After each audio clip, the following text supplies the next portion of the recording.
Howdy folks, welcome to Courts of Everest, our original D&D campaign. I am Joe Treff, your DM this evening, and joining me are my friends Matt, Vincent, Tina, Kara, Hannah, and Alana.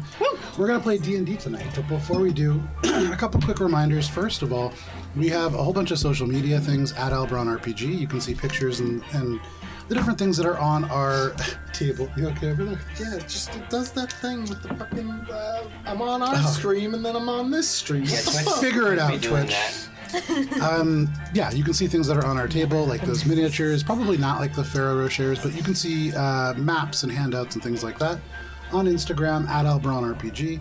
We also have all of our old sessions on YouTube, same handle at AlbronRPG. Thanksgiving, we are going to be airing Feast of the Noble Vale, the second edition of our annual tradition that is a culinary cook-off slash Murder mayhem. Hunter, it really is hunter and gather, sort of Hunt and gather related. If you saw that one episode of Hunter x Hunter where they have to go out, kill the pig, and then cook the pig, that's what it is. Cook hunting. That's basically what happened last year. Yeah, actually. But this year, it'll be taking place on a lake or lakeside or a vague lake region. And you can see that when it airs on Thanksgiving. We have, in December, Axe, Wolf, and Woe being played on December 14th and then aired sometime probably that month. Tina is going to be doing an 8-part game next year. That is going to be based on each of the pagan holidays. That is something that I'm very excited about, and I believe the first one's going to be sometime, I can't remember the date, but December 21st. yeah, actual date. So that is going to be really cool. In January, Blackheart of Texas, Fallout 5-part adventure. That's something that's going to be very, very exciting. We have cool little tokens and the official Modifius miniatures and all that kind of stuff. So you can see that when it airs a little bit after we play in January. Ace of Roses is going to be in February, and then there is even more stuff on the way after that. I know there's going to be at least 3 Albron original one-shots that are going to be taking place in 2025. There's going to be a 5-part limited D&D game that is going to be called Stoneguard Chronicles, and that's going to be something that we'll release more information about. And that's all the announcements that I have, I think. Yeah, and so it's time for this week's session of Courts of Everest. Sirenscape.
Wandering Hearts.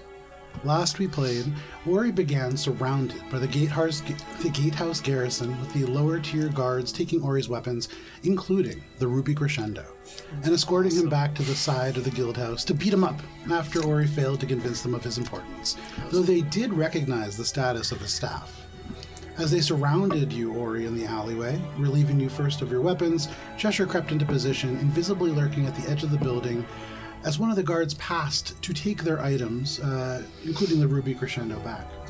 The thugs then beat you up, but as you were decked in the face, Cheshire triggered the alchemy jar to cause 2 gallons of mayonnaise to spurt from its opening, blinding one and granting you a brief window of escape.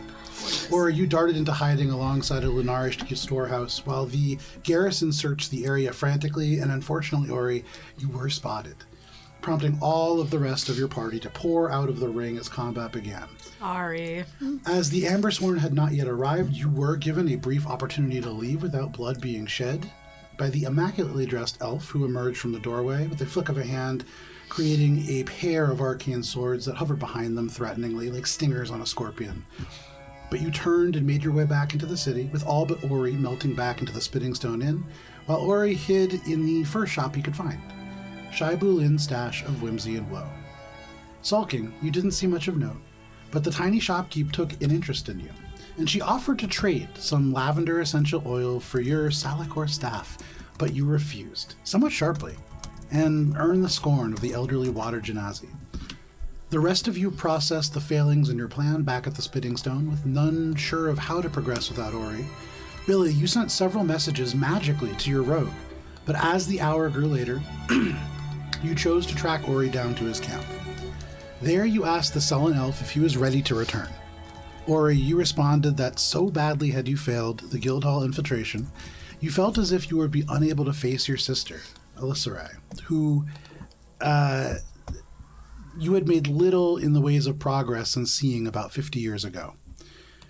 Billy, who is an old hand at failure, pointed out that nobody had gotten maimed or even hurt, and that nobody was in jail, and that plenty of opportunity existed for another try. Billy, you even went so far as to say, sometimes that's what we do. We die, and then we come back because we aren't done yet, and we try again. Well, not necessarily inspired by the words, no D8 was exchanged, or he reluctantly returned to the Spitting Stone Inn, where he got blackout drunk on Alina's dime. In the morning, you decided, after an extended planning session and making sure that the very drunk Ori was alive, that nightfall would be a better time to raid the Guildhall, especially after noting that they had increased their exterior security presence after scouting the area once more. So, some of you, really just trailing one by one, went to Shaibulin's stash of whimsy and woe to collect some reagents, and as Cheshire joins your party, and as the sort of last to arrive within this small shop, that is where we begin this evening. I'm still not there. Oh, you're still back? Oh, yeah, you're still tucked in. Because, well, she could, yeah, and she doesn't like me. I mean... Do you think Ori is still just super tightly tucked in? I'm pretty- Not trying to get out, just... I dragged him along. Yes. Yeah. Oh, yeah, yeah, There. that's right. You're just... Oh, that's right, You're yeah. outside of the shop. Like literally by the ear. Yeah. Yeah. Yeah. So, Cheshire, as you walk into the shop, you can see there are just, as the sun hits behind you, just this radiance of threads that spread across the space to several different items. You see small stone figurines, you see hand-knit garments and hats and essential oils and air terrariums and reagents. And you see in the very far distance this little, somewhat grumpy-looking water genasi. She looks ancient. You can see she has this blue hair that is streaked with gray. It's kind of tucked aside with this little headband that has bits of lapis in it. She has sort of a stormy look over her face, though, but you all sort of enter. You two have just purchased your items, and so kind of like off to the side of the counter. What are you all doing? Well, she had asked for a song, right? Yes. Which is why we kind of summoned Cheshire. So I guess as Cheshire walks in, Alina would be like... I should wait outside. Well, I don't know. Are you walking in? Yeah. Okay. As Cheshire walks in, Alina's going to be like, ah! She turns, and you can see the eyes squint. And she turns and just says, "Oh, I've seen you before." Oh, Really? yes. I might even have one of your arms. Well, just a moment. And she pops down. You see the little bun just kind of on the other side. And it disappears under the counter, and you hear, like, she's moving stuff around and pulling things out. And then up onto the counter, there is what looks like a doll's arm. And it wears this pink petticoat, and you can see it has these ruffles all around the edges. And you can see on the hand, just on the inside, the ink is worn away, there is some kind of inscription or stamp. But she puts it down, and then you hear this chair scrape, and she slowly gets back up, and she goes, "Yes, from Derby." Looking at it, does it like trigger anything for me or? When you look at it, Cheshire, make a insight check.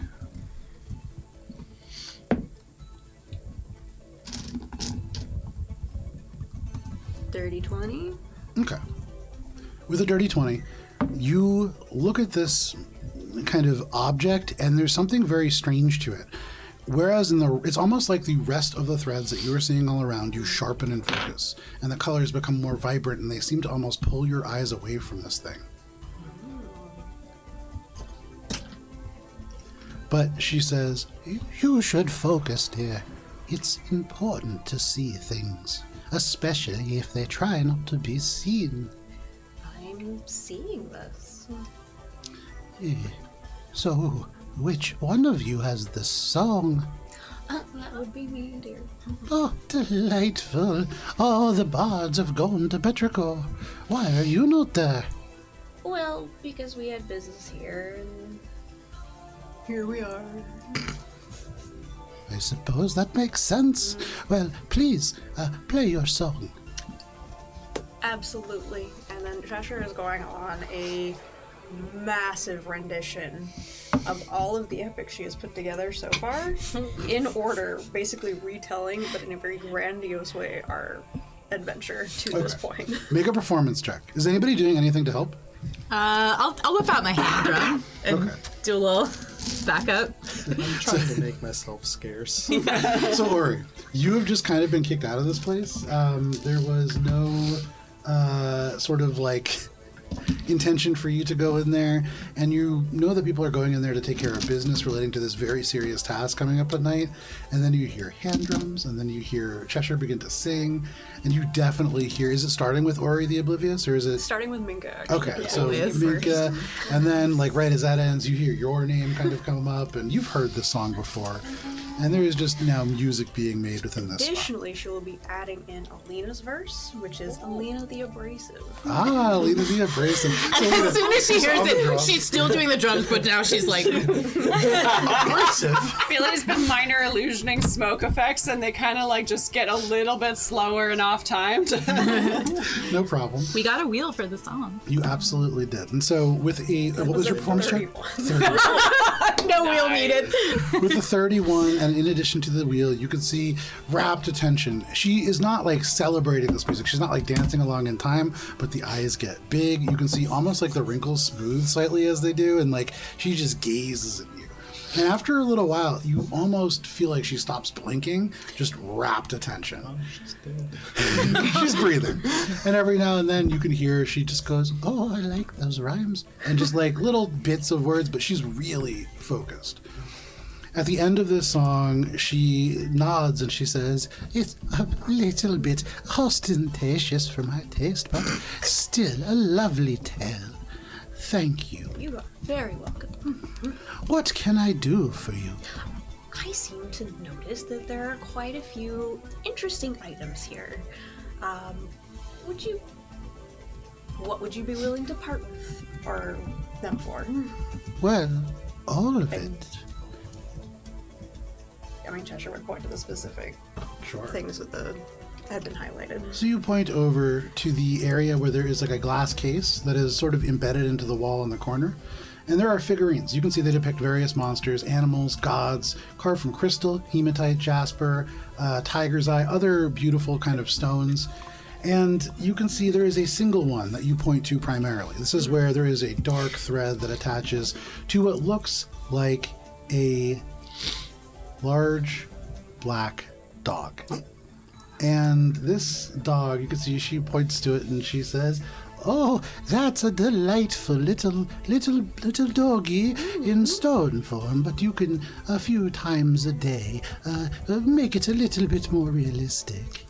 It's wondrous in its power. And this," and you kind of like point over to the it's a big central rack of like dozens of hand-knit garments. You can see they're all bright and cheerful. There are like skirts and shirts and things like that. But she says, "I'll need to show you." Hops off the chair and like slowly makes her way around. She goes down through the aisles and pulls some of the things aside and pulls out this tunic. It's ornate, it's dark navy, it's embellished with gold. And she says, "This is a tunic of trust. It's very good for trying to know who's telling the truth and who's not. It's very, very valuable, made in rosehip by an artisan I know. I think." But she puts it back and then she points up above her and you can see what looks like a crown of miniature swords. And she says, "I'll admit I haven't used this myself, mostly because my grandson put it up and I can't reach. But this is a crown of swords. You can make swords small and store them there. I don't have much use for such things myself, you see." She points over to the essential oil And she says, I was trying to sell a young man this earlier because he needed help, but I find that people stuck in situations can benefit from this, ironically enough. Have you heard of sovereign glue? I have. There's only a single dose of it, but still, it's quite interesting, and the limitations of it are unfortunate, but one time it can do wondrous things. And she points at the air terrarium that's over on the desk, and she says, I'd mentioned this before, but if you perhaps needed a portable rain cloud, I've just finished making it. And then she points over to the reagents, and it's like mostly empty, this shelf, and she goes, well, these two have bought most of my reagents, but I'm sure I could acquire more. Billy like comes over with like her bag, and she had like just done one of these numbers with all the reagents in the ice devil castle, and just starts like putting them up for sale. She looks at them and she just goes, oh, that's very interesting. Are you all together? Yes. Yeah. You got this gold from the same place as these? Yeah. It's all drow material.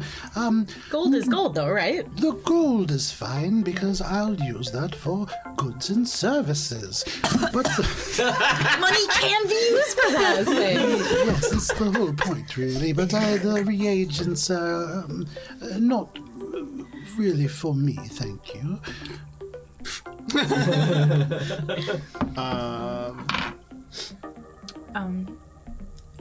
Did you want to buy anything, Cheshire? Yeah, all of that. How much? Well, what do you have to trade? I have. We have a lot of that gold left. What does Cheshire have in her pocket? Yeah, been a while since you've had a treat, Chesh. Cheshire will pull out the gold ring with citrine from like way back in the beginning. Yeah. You took it off a guy in the Emerald Spire. Yes, I did. Should be able to sell it in town then. The collapsible fishing rod. I've got some things too. I just realized I have those two crowns still. I have a gem with liquid. That's all the description that I have. So Well, that should- that was mine. It was once mine. It's a anhydro crystal. Would pull that out. She would take that and be like, oh, I like this. She'll put it on one side, and that seems to be the only thing she's interested in so far. The light blue cloak. Again, from way back. Yeah. You know, I'm really looking for things that are more unique. Well, the nice stone, which is also from Inca. Just kind of leaves it in the me pile. And that makes it big.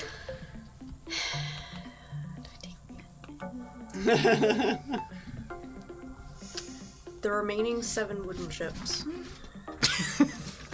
Forgot about those.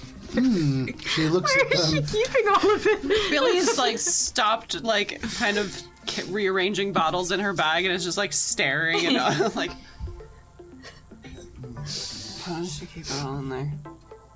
I don't know, because the bag of holding is right here, so... How does she find it again? Dude. You can see Treasure's hands typically like dip into the very like kind of ruffly garments that they wear, and almost certainly there are additional pockets within those things. Pockets of holding.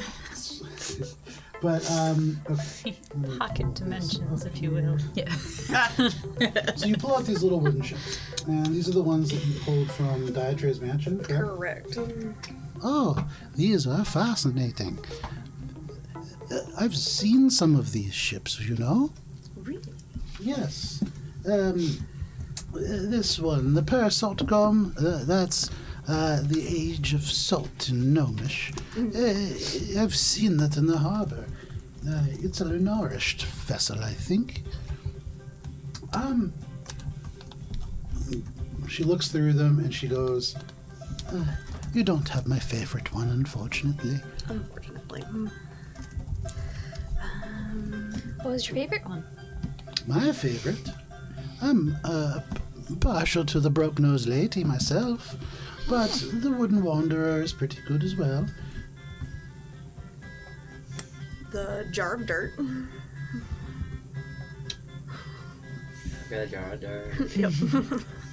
Is there a window actually? Yeah, oh yeah. So I've been this, able to see this yeah, one. oh yeah. Okay, cool. There's that like kind of spray of water that makes almost like a rainbow kind of curtain in front of it, but then beyond that there is just a big glass window. Okay. She has a lot of glass in this shop. Well, if Ori's doing this, Lena's just gonna be like, okay, so she's gonna like walk out and be like, what?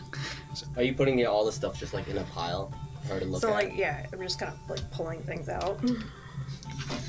Can I pull a couple of things and put them on like the pile and see if Yeah, there's sure. anything? I will put up my beetle train and enamel pins, a full set. You can see like eyes breaking again. Young man, where did you get this? I wasn't ready for this. Wow, these I've are... never seen a complete set in one case. I've dreamed of going to the beetle trains before, but my old legs will not take me. Yep, got the full set. We helped out the Amber Sworn on our way here. And Young man, and she just completely okay. And she says, "What would you like to trade for those?" I'll look at Cheshire. Any or all of those items I pointed out. How many of those items that Cheshire pointed out to that we can get for these? One per shield. She thinks a little bit, and she says, "Well, this is. I'm realizing now. This is the Chuck E. Cheese prize counter." But she says, You have to do a shopping episode. Might as well do it right. She goes, perhaps for the set of pins, one of the figurines or the tunic. I would normally sell those for about 1,000 gold pieces, you know. Either one. We need them all. The tunic. Oh, very well. And she goes and takes off this like navy tunic, hands it to you, and then takes this like box of pins, and she says like, "Oh, I've been waiting so long for this. It will be a very special night, thanks to you." She just holds it. Wait, special night? Ma'am? Did you say that? What? No, I'm outside talking to Ori. Billy has been like eyeing the little dog statue and just. Has this lady been pranking Billy this whole time? Because Billy will not be happy with that. Make an insight check for that question. Shivlin's actually part of the coven. She's like Glinda the Dirty Good 20. Witch. Dirty 20. No, this is different, although very similar. Probably the black dog that you are thinking about, I mean, same species as this one. It's a dog. Yeah, it's a dog. This is what you know what you've seen. Yeah. This is not that. Okay. Yeah. I have this totem belt that I think I pulled off a centaur. His belt of totems. So I pull that out. She looks at it and just goes, could you please put that away? Put that away. I have this necklace of teeth. Wait, what about the pile of stuff that Cheshire has put down? So far, she's Like, really like the Val has just yanked the attention. Oh, buddy. That was something that she's been looking for quite some time. But she had put the anhydrous crystal aside. Mm-hmm. Typically, you would know those are worth a couple of gold. Like they're rare, but not like gems. Sure. The other thing was I think that's the only thing that she's seen so far. Billy puts down some plain black leather gloves. They're made by a murderer. And a mote of elemental fire. Oh. She looks at the mode of elemental fire and she goes, "That's very pretty. Oh, Alina's gonna wander. Well, actually, first, Alina gets out and she's like, "Do you not want to go shopping? Come on, treat yourself to something new." I've been in there already. I don't think I'll be welcome back in there. Oh, okay. I did overhear. Well, I could see everyone. I have some things that I can give to Cheshire so she can get all the things that she wants. But Oh, that's So, really nice. Do you want me to? Okay. just take it. It's the 2 drow crowns. Wow, that's really nice, Ori. Not doing me any good. All right, That's a good just one. hang tight. We'll be out in a minute, and she's gonna go back in and be like, "What about these?" She looks over at you and she says, not really my style, in the same sense as the reagents, but if I could give you the gold weight for them. And he's like, "Yeah, okay, yeah." Hang on to them. You think so? Yeah, they're of significant religious value. So Oh, okay. I guess not then. Thanks. Minka's gonna pull out the 12 finely carved fire amber that she got from Yeah. Toes. I think Toes gave it to her. Oh, yes. Oh, yes. Okay. Just unloading all the Wait, dumb what is it? stuff we've My collected. dear, what have you brought me? This is even better than the pig! Does she want anything from the moat? She looks at this and she says, you know, the work marks on these are quite unique. These seem to be kobold dug. Yes. Very nice. You could trade them for any of the other little figurines, and I can get around to carving those some other time. Okay. Would you like any? I've got a little sheep. Minka's gonna not look at the magic. little sheep. It's it a cute? soda-lite little sheep, Yeah. and it's like kind of cartoony. It has like little peg legs and like a big fluffy body. So not the dog. No. Yeah. No. Yeah. Okay. She's gonna look at the other sheep. The sheep is very tempting. Is there like? Pointing at the dog. It's like, I don't think this is enough for the dog. But Is there a frog? There is a like a dark, almost like brown stone that is. I would say you know that this is mahogany onyx.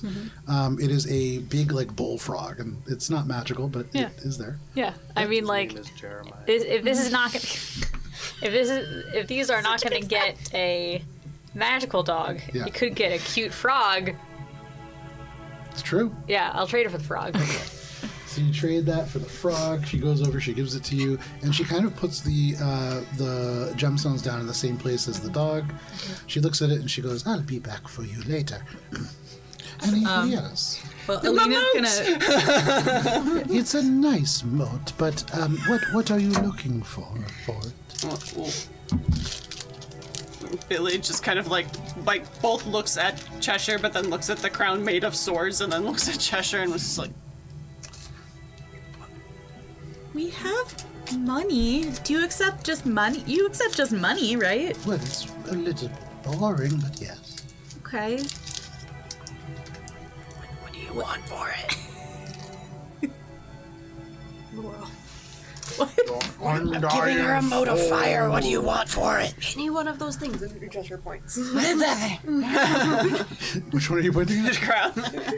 Well, All the swords. if you had perhaps 4 more of those motes of fire, I might be able to do something for you, but that's not quite enough, I'm afraid. I'm gonna dig into the bag of holding. What about this? And she's gonna pull out one of the.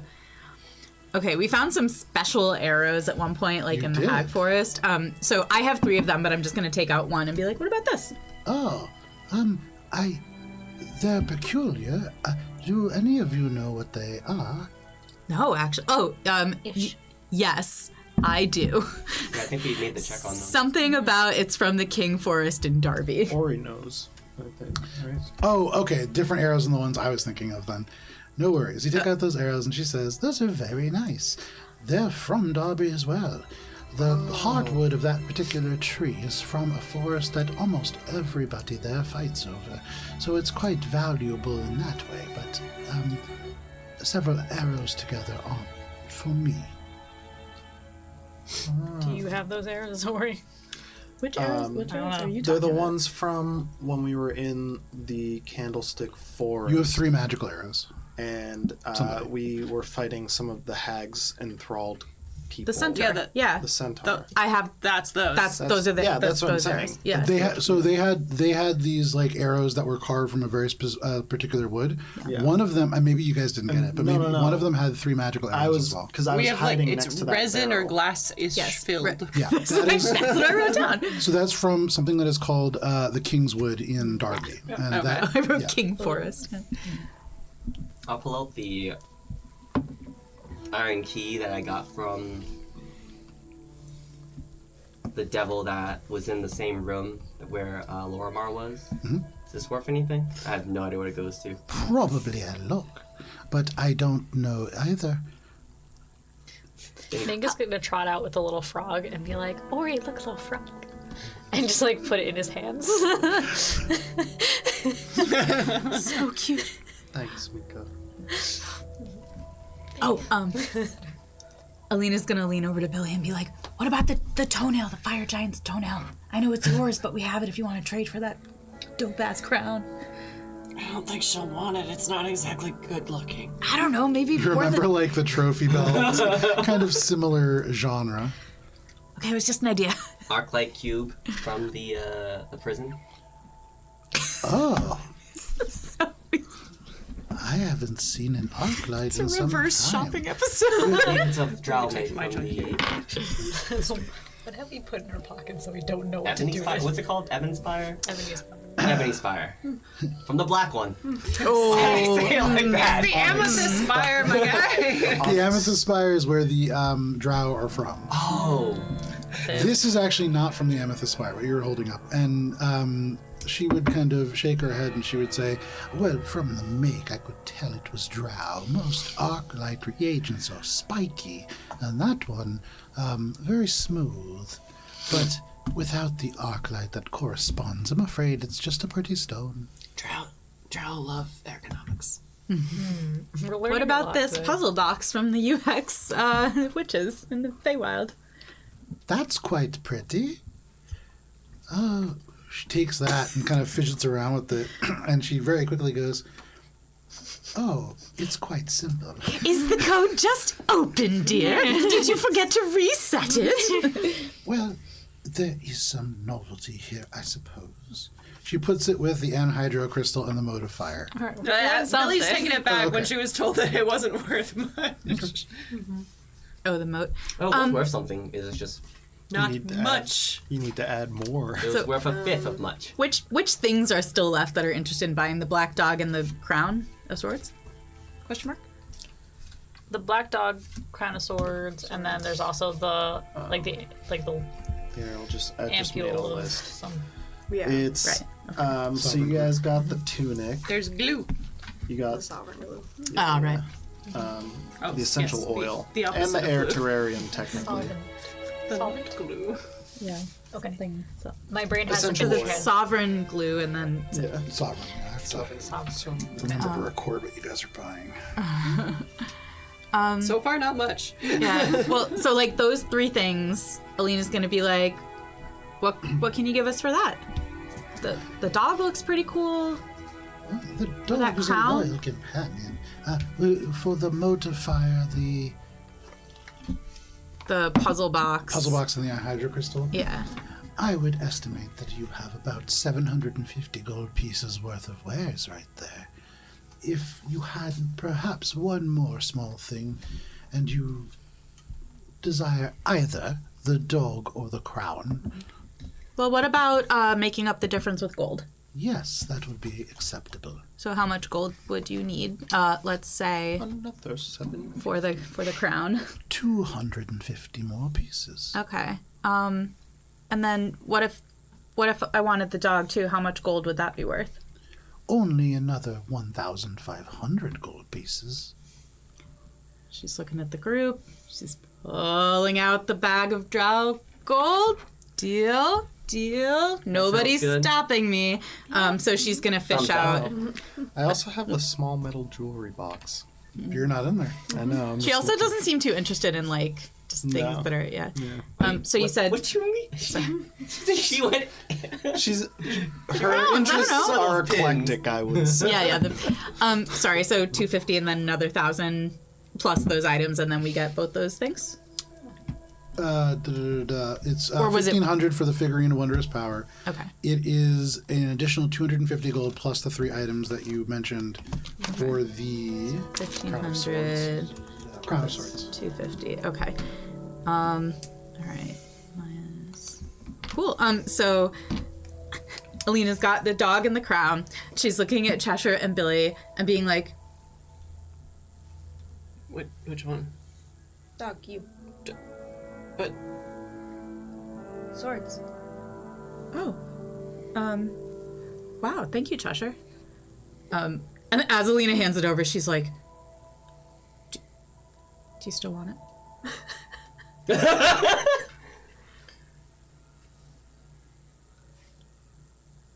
You don't have to keep it if you don't want it. Never to be seen again. Cheshire, it's so generous. It's important. You got your tunic too, right? No, Bella's out of it. Oh. Don't you want anything for yourself? I'll hand you the tunic. I mean, did you want the tunic? I don't know what it does. This is for myself. Alina's gonna give Cheshire a big hug. It's the most magnanimous thing she's ever heard her say. Are you letting it happen? Awkwardly, but yes. Alina's used to it. No, nobody ever wants me to hug them. I don't know why. So, before we go, there's the thing for petrichor. I don't know if we wanted to have that. Yeah. I'll be quite honest with you, dear. Based on how much it took to scrape together for this, a portable rain cloud might be a bit out of your budget. Well, we can get to petrichor. We don't need a magic item. That's true. Oh. How much for the sovereign glue? She looks over at the sovereign glue and she says, well, I know this seems like a steep price, but it's hard to come by, you know. 5,000 gold pieces for the single dose. Got money left, That's a but bit too maybe much. we should. Yeah. Well, I think we did pretty well. What about my arm? Could I get it back? Well, it's yours.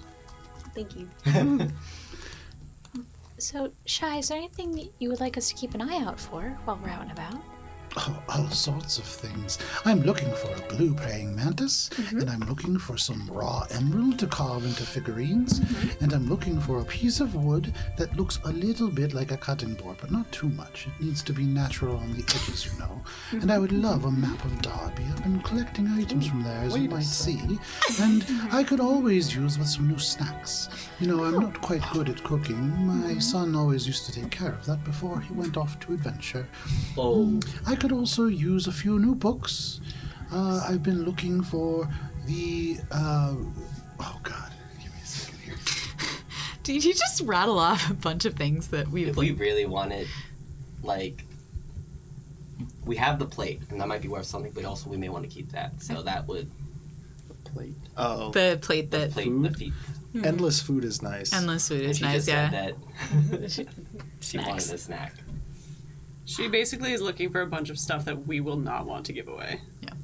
Well, tradesies. Yeah, depends, I guess. You have to determine Any whether chance that any of those With the books portable are rain cloth, I cannot emphasize enough that we can get to petrichor without an additional magical item. changing Alberon or a twisted reflection.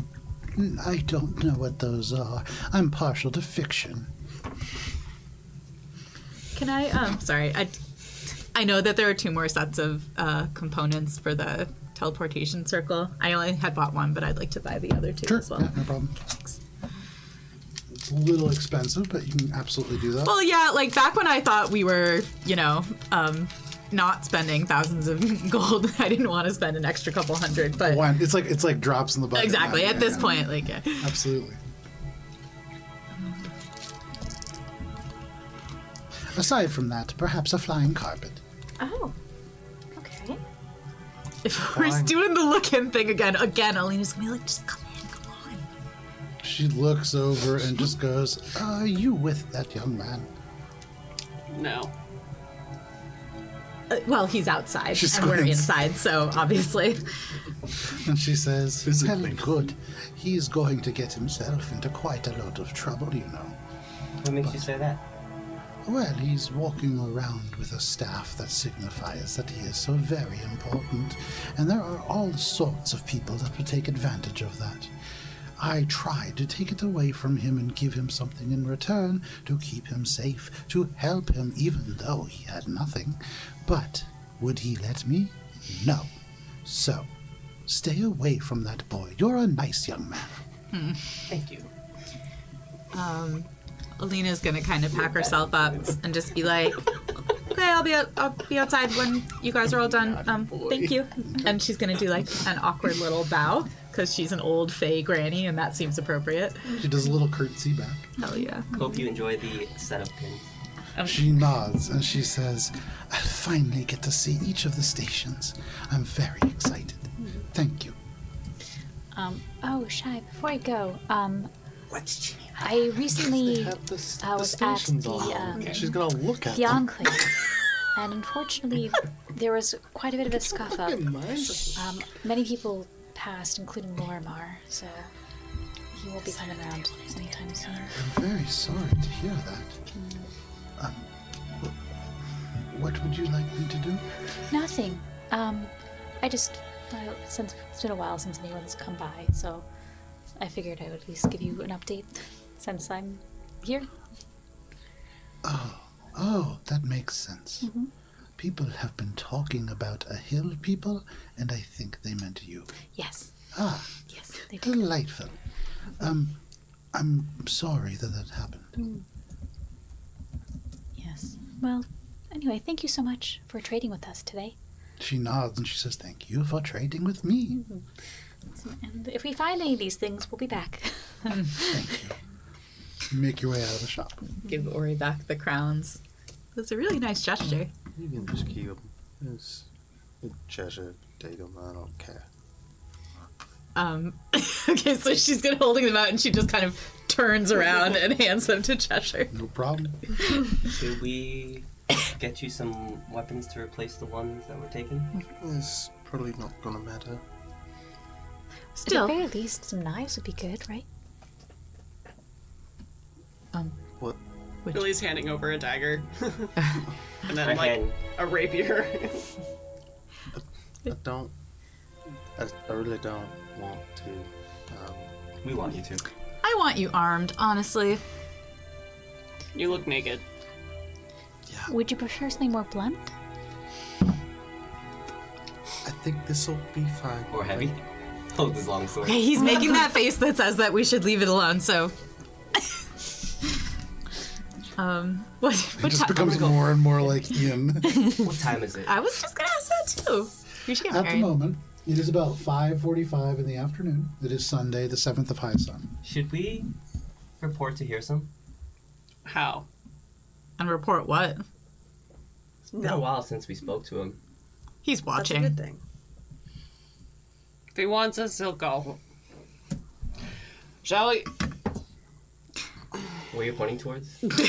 Out. I'm gonna head back to the inn and figure out what these things do Okay. Yeah. while we Back wait to for the inn. nightfall. Yeah. Is the cram plan back still in. nightfall? I think so. Yeah. Maybe once we all get back in, we can talk it out. Yeah, you have like 3 hours until nightfall, so no problem. You make your way back to the inn. A little short rusticle or two. I like that. You make your way back to the inn. You go past the little spitting fountain. It doesn't spit any water at you this time, or you don't need to dodge. No child is squirted, but you make your way inside. You sit around a table. I phrased that wrong. You sit around the table and you have your newfound items. Valis, are you taking some of this time to like identify them? Yeah. Okay. So the crown is a crown of swords. This is a rare item that can hold up to 6 swords within them in this kind of miniaturized form. So once per turn, as a free action, a sword can be drawn from there. You get the sense, looking at the crown very carefully, each of these swords is real and will become larger when drawn. you imagine that you would need to be attuned for that to work. You get the sense that any sword placed within will also become miniaturized and probably look like it does. So you could, kind of customize it in different ways. Cool. It's like a charm bracelet, but with swords. Yeah. The tunic that you got, once per day, it is, you don't, first of all, the tunic you do not require attunement for. This is a rare item, and once per day you can cast Zone of Truth. There is a range requirement for that I just have to look up. It's different than the regular Zone of Truth. 600 miles. Yeah, everybody. You just ruin people's lives. You entered my zone of truth. Get a liar situation. All of a sudden, somebody's like, "How do I look, dear?" Like shit. Just destroying. I really mean this. Make my butt look fat. So it centers, Zone of Truth centers on you and extends out to a 30-foot sphere, which is quite large. Yeah, it is quite large. Typically, it's a little smaller than that. But those are what those two items do. About average size. Anything people want to do leading up to nightfall? Did you also want to I would like look at the to. figurine? No. I'd like to discuss with the group what the exact plan is. Maybe if there's people around, Alina might maybe just usher everybody up into that room that Yeah, we've been. there's a few people, so you can go upstairs. So yeah, You all definitely take the not. central room. And then while people are cuddling items and kind of pulling themselves together and scowling and stuff, Alina's gonna be like, okay, we're doing this tonight, so let's figure out exactly what the plan is. First things first, if we're going back in the ring, I need a well-defined word that means come out of the ring and will not come out before I hear that word. Suggestions? Aioli. Okay, Can it just be come out of the ring?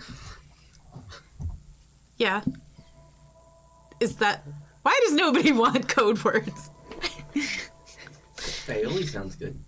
No, it can be come out of the ring. Might be hard for me to say in a combat. It's a bit of a weird word, but Aioli?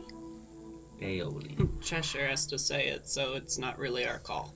Well, so the plan then, us in the ring, Cheshire carrying the ring, getting in through the back, looking for Valis's memories. I believe so. And whatever else we can find, I don't think that it's just my memories that we want in there. I get the feeling from what we've seen so far that there are a lot more answers. They have For us more, in there. most likely. Well, I'm also That's valuable. curious. I did want to find some of that. Curious about what? Oh, well, Cheshire brought those ships out that she found in the mansion, where we had found out about all this, and she recognized one of them as one of the Lonarish Guild.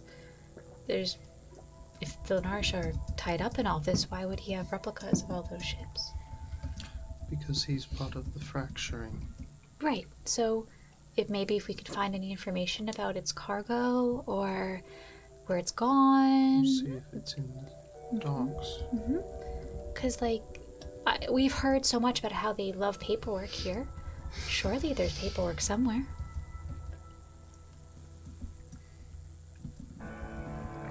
We already know, though, that they're importing something that's being used.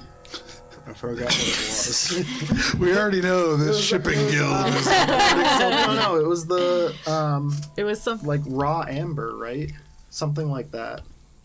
So I I'll forget tell you what it right was. now, I have several hundred ships that I've written for the Lunarish, and they have a pretty extensive kind of market set up. So there's a lot of things that they import. You found a couple of things. I don't remember off the top of my head exactly what, and I don't want to give you Yeah, the one that I wrong didn't idea. get. Yeah. I'll go back through my notes eventually. Okay, so it Oh, sounds powdered like- amber. That's what it was. Raw magic from the amber powder. That is from the Underdark. Yeah. Yeah. Okay.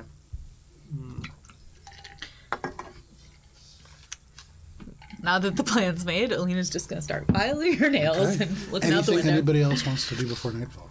So he's just gonna Tune in. glare at the dog, and can that be how Billy attunes?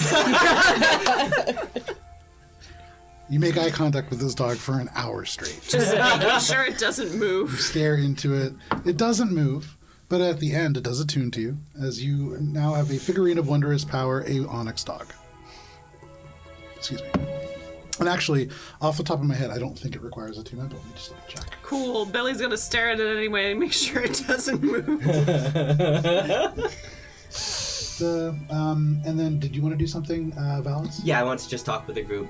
This tunic, it lets you cast Zone of Truth, but I already know the spell, so someone else could have it. I'll put it on the table. One's a It little more doesn't up in the air. require- It could be any one of the three of us. Yeah, I've already got a cool vest. I don't know if I would do anything functional with Zone of Truth. Or I suppose... Ori? What's the Zone of Truth? No. It's a It spell does look good that on you, though. it's a spell that lets you tell whether people are lying. Maybe that would be pretty good for you to have. I explained the spell to you. I'm You understand it now by reading this card. Valis hands you a flashcard. You'll be quizzed on this later. He's lost memories. He's had to relearn things. Valis under his armor is just the guy from Memento.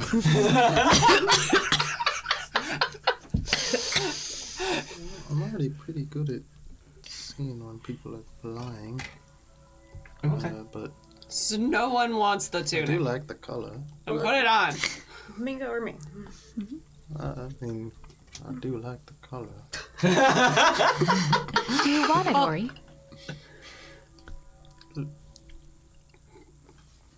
Whose size is it? I think it can automatically. It's weird, but you get the Magic, sense that right? once you sort of... It's gonna sink on to Yeah. you. It's weird. It's like it's magic. It's like memory foam. Are you attuning to it? You have to say It's out not loud, attuning. It's otherwise. not It attuning. Is that what you said? Oh, I'm sorry. You just, I could missed just, it. we could swap it off, Use dude. our swords, Like, everyone. I'll wear it and be like, hey, It's like want the some truth? sisterhood of the Traveling of tunic. the traveling tunic Truth. of some truth. So I had that same thought. So Billy, the, you really wanted this crown? I'll trade you some for it. What? Half of the magical thread I gave you before. How many swords are in there? 6. 6, and I think it could hold 6. Yeah. I don't know what swords are in there, but you have to attune to it first. And I explain what it does from my investigation, so you don't need the whole Can school. be any swords, or does it have to be non-magical swords? It can be any swords. Ooh, that's Billy's nice. throwing a tantrum. Nope. What about an axe? No. Has to be a sword. Dang. Probably can't do a glaive either. I got a dog. I got dog. I rolled a natural one. There you go. It's true, you do got dog. You know, Elena's gonna be like, maybe later, maybe some other time. She's I ask you show how cool it is. Put it on and attune to it. And then I'll start playing with it. Sword. It is pretty cool. So it's set up so the handles do kind of form this point, and the swords like disappear into the band itself. So when you draw it, there is this tiny little ching sound, and then the sword is just long.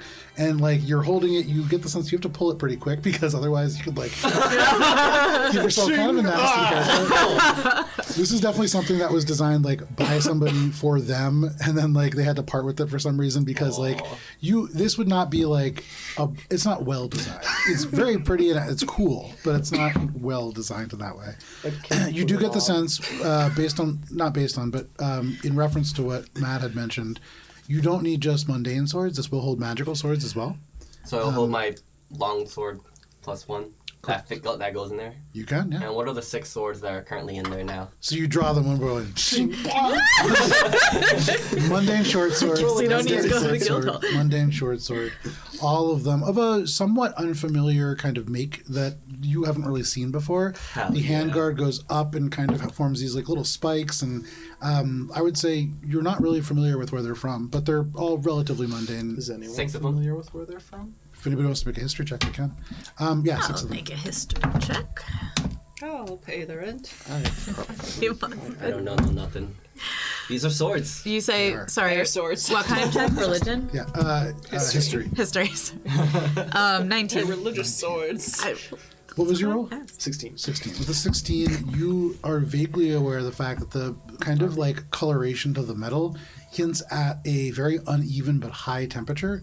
For you, Alina, you've seen Dragonborn made kind of metal before. This hails from the continent across the sort of, it's called the Tongue of Fire. It's a land bridge that is on fire. But it is a place called Ganon, and it's where the dragons come from. I say that. Billy watches Valis just like conjuring swords out from his face, and then she just like conjures her pack weapon and like, I need to. Okay. Well, there's nothing else we want to plan for. Do we want to have a cloud spell available before we go in? It lasts for 8 hours. Or do you want me to hang on to that? Maybe you should hang on to it. Okay. Unless you want to be a cloud. Can you carry things and be a cloud? I think your stuff just becomes cloud with you. Billy thinks about like how that would work, and it starts to get like a headache. You think about people who have like piercings and like how does that work? Does it diffuse into the skin? Well, it's a little pocket dimension in a ring that doesn't belong to Cheshire, and when Cheshire becomes cloud, how does all the stuff become cloud? Oh God! Oh, Like, it's the same with the being a bat.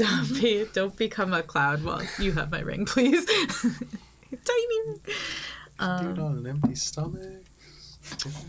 Can Oh no, I was just... fast forwarding to the Okay. night. I would just, if we're just gonna hang out until nightfall, I'm thinking is gonna try to make some jewelry, and then just actually gonna pass the 3 hours. Yeah, no problem. That's it's not a free action. It takes 3 hours, but you make some jewelry. You work on that. Is there anything in particular you're trying to craft, or just general jewelry making? I'm just trying to like get the rust off essentially because it's been a while since I've had time to sit down and do No anything. problem. There's some basic things that like are almost like if you're going to do wire wrapping, you need like a backing. So you like set about making some of the components that you need for like general jewelry making to get back into the swing of things. No problem. You have a lot of wire now. I do. I'll probably just use all copper wire just so I don't waste anything. There you go.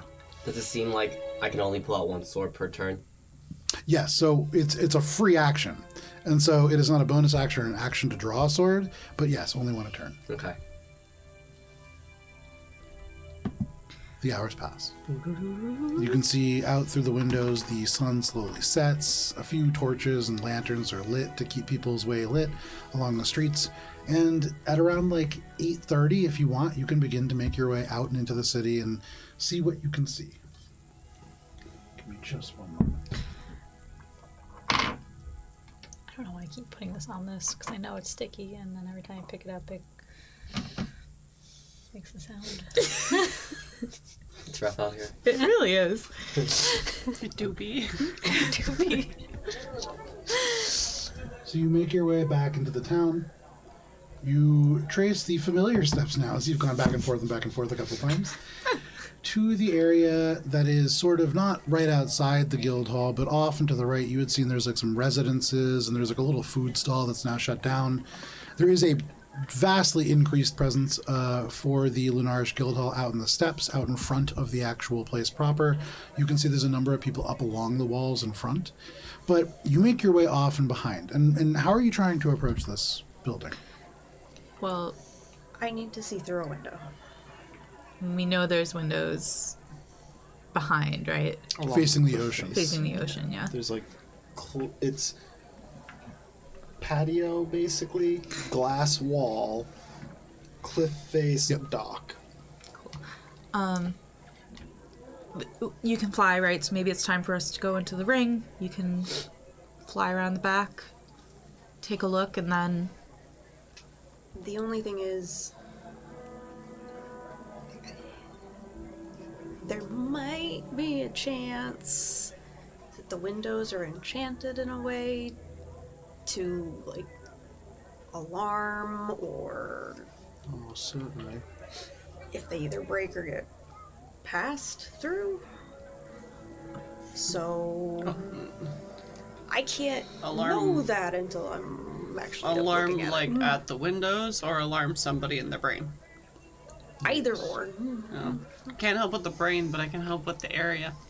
But if you're in the ring, New plan. Clouds, and then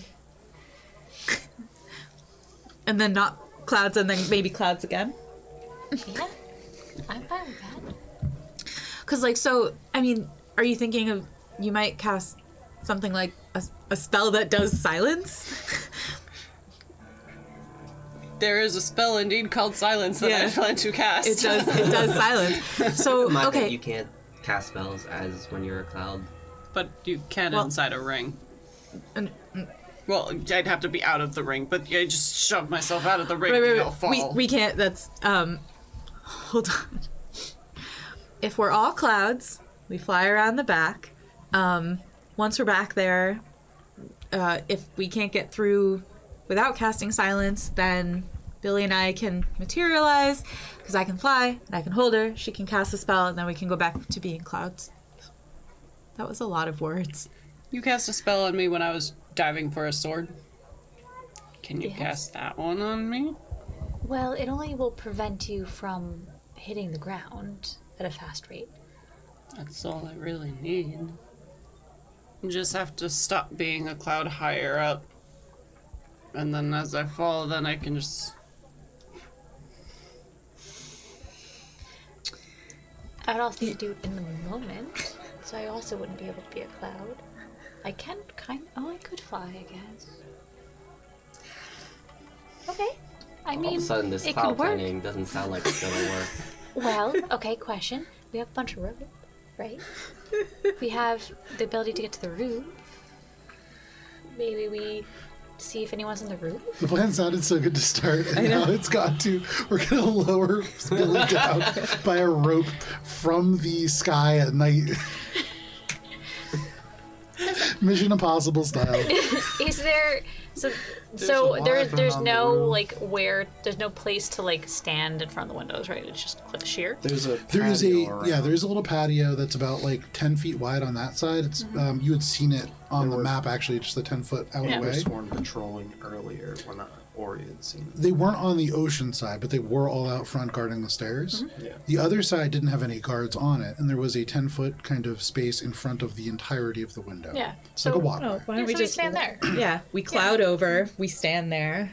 Yeah. Thing. Or only one. We don't need to all be standing there for this plan to work. We can all just, as long as the window gets open, we can go in as.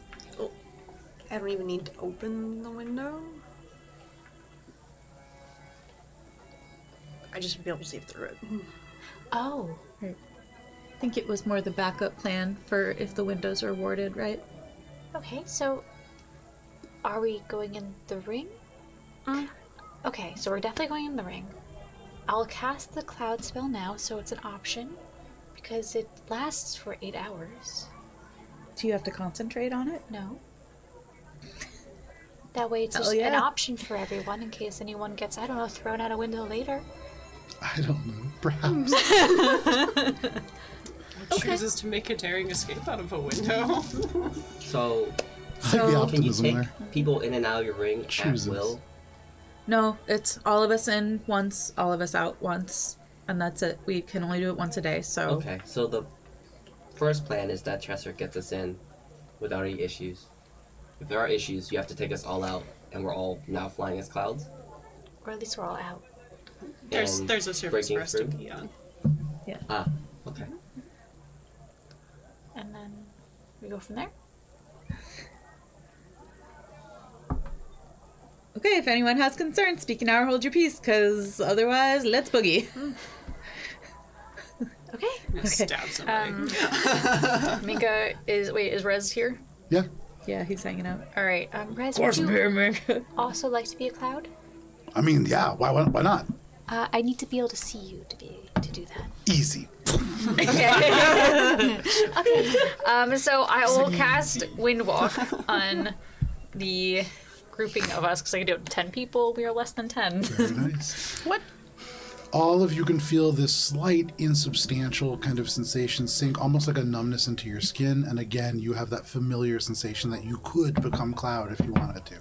I feel like I could become Cloud if I wanted to. Are you going into the ring? So this is the point in the plan at which we do this, right?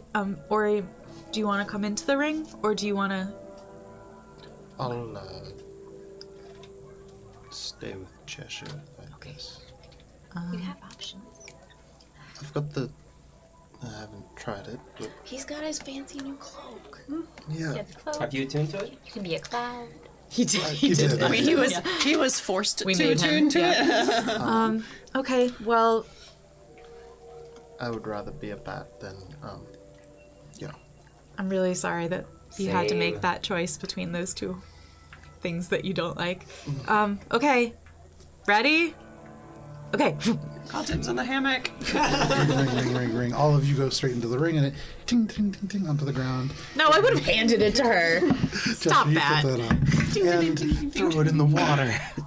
are you going to become a cloud and then take off? No, I am not. Am I at the point where I can see? Battle of the into- Bards?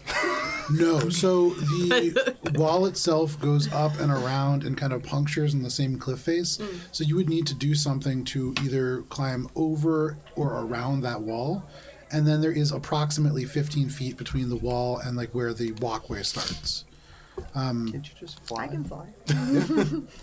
There are people, and there are people along the wall as well. So you would need to do some kind of like a stealth check, perhaps, unless there's a different way that you want to go about that. Yeah, trying to make my way in without being seen. Okay, so make a stealth check. Then you're just flying. Yeah. Okay. So can I go cloud, no cloud, cloud, no cloud? Takes It takes 1 a minute. minute. Okay. But yes, it just takes. Yeah, so it's more like cloud. No cloud. And I can float around like a cloud? Yeah. And that's the whole... And you got a- Because I wasn't cloud before. Now I'm You cloud. have such a fly speed. What is it? We hide it. Fly speed is like 300 feet. Damn, we cloudy. So like you And can't. we have to dash. Damn. Yeah, The so- wind's just gonna take me away. Well, then maybe you could just become a tornado if you don't want to move. Oh, I hate this one. Tempestuous lately. That's a good idea. If we need to create a tornado, the 6 of us could just run around in a circle. So Chester, you go over to the edge of the wall. You feel pretty hidden, and you stick to places where the little bits of lantern light create darker shadows. Or are you sneaking around as well? Yeah, I think... Is it... Cloud doesn't offer any protection, right? You Like get for resistance from stealthies? everything. Stealthy, no. It doesn't like add anything for bonuses, but you Right, just but have doesn't resistance to all detract, physical I guess, damage. Too. No. Sneakier as cloud, because I can't fly. But I guess... Bat. Yeah, but I was saving that for like if I need to get the fuck out of there. Emergency bat. It's only Emergency bat. one use per day or something. Yeah, one I use per see. day.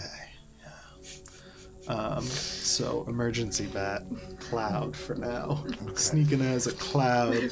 So you You get watch- advantage on stealth now, right? Because of the. cloak, yeah. Oh, I do. Yeah. Don't, So don't make a- forget about make a that when you stealth roll. check. Another thing. Make yeah. a stealth check.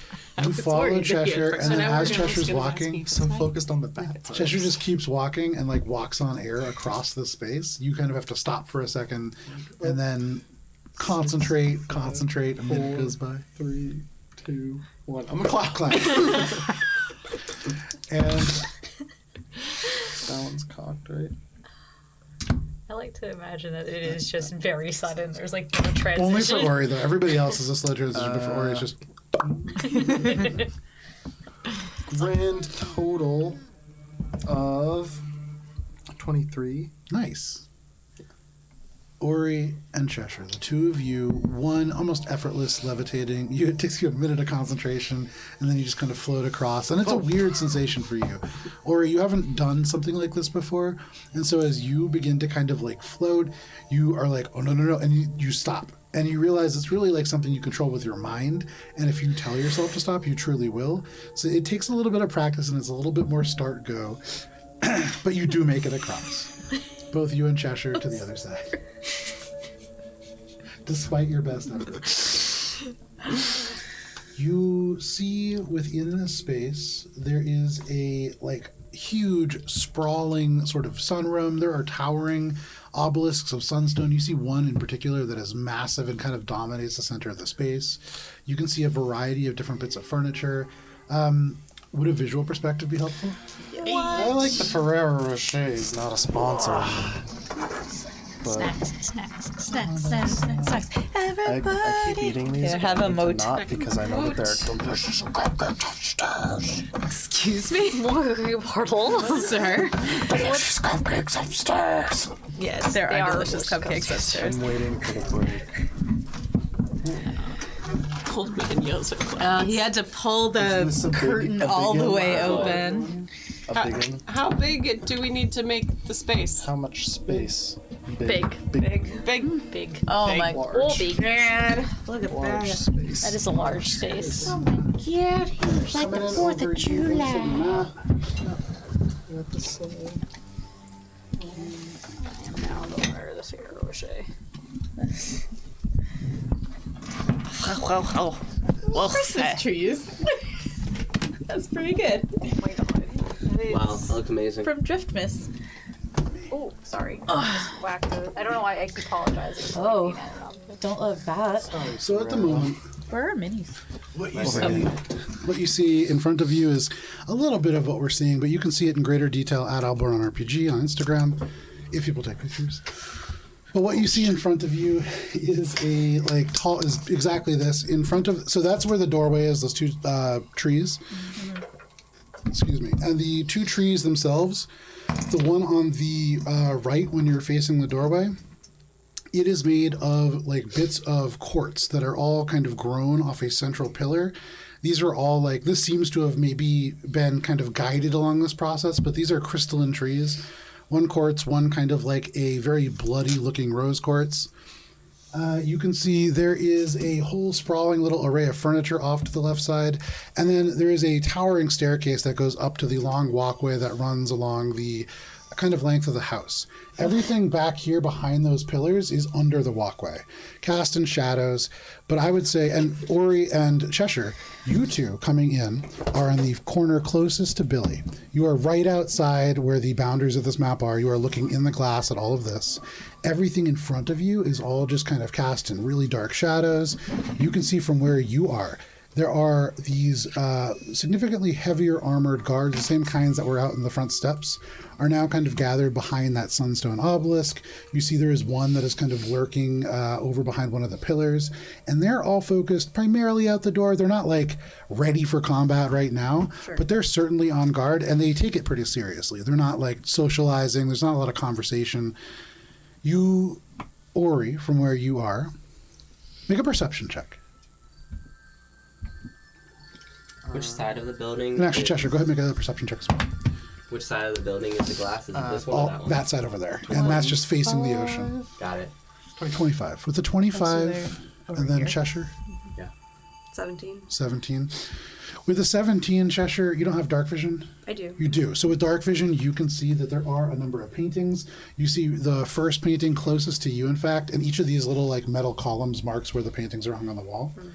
But you see a woman, very severe looking, who seems to be dressed in finery. You can't read the little inscription underneath. You see one in the middle, dashing man with braids, wearing a huge fur coat, and that's kind of all you can see. Ori, you see the first painting, you see the second painting, and this one is the exact same painting that you had seen your sister vanish through. Oh shit. Okay. With your check, you see an additional painting on the very right. And I would say you can actually read the inscriptions on all these. You have good eyesight. You have an eye for detail. And you can see the first one is the current guild master of Lunarished, Serafina Locrezet. I make these names. Locrenziati. Serafina Locrenziati is the current guild master. You see the name is kind of smudged under that middle one, and then the last one, they seem to be the previous guildmaster. You can see an old man. They look angry in this painting. They're far larger than the other two. They have blonde hair. They have big mutton chops, and underneath it reads Louis Windwright IV. And that is what you see.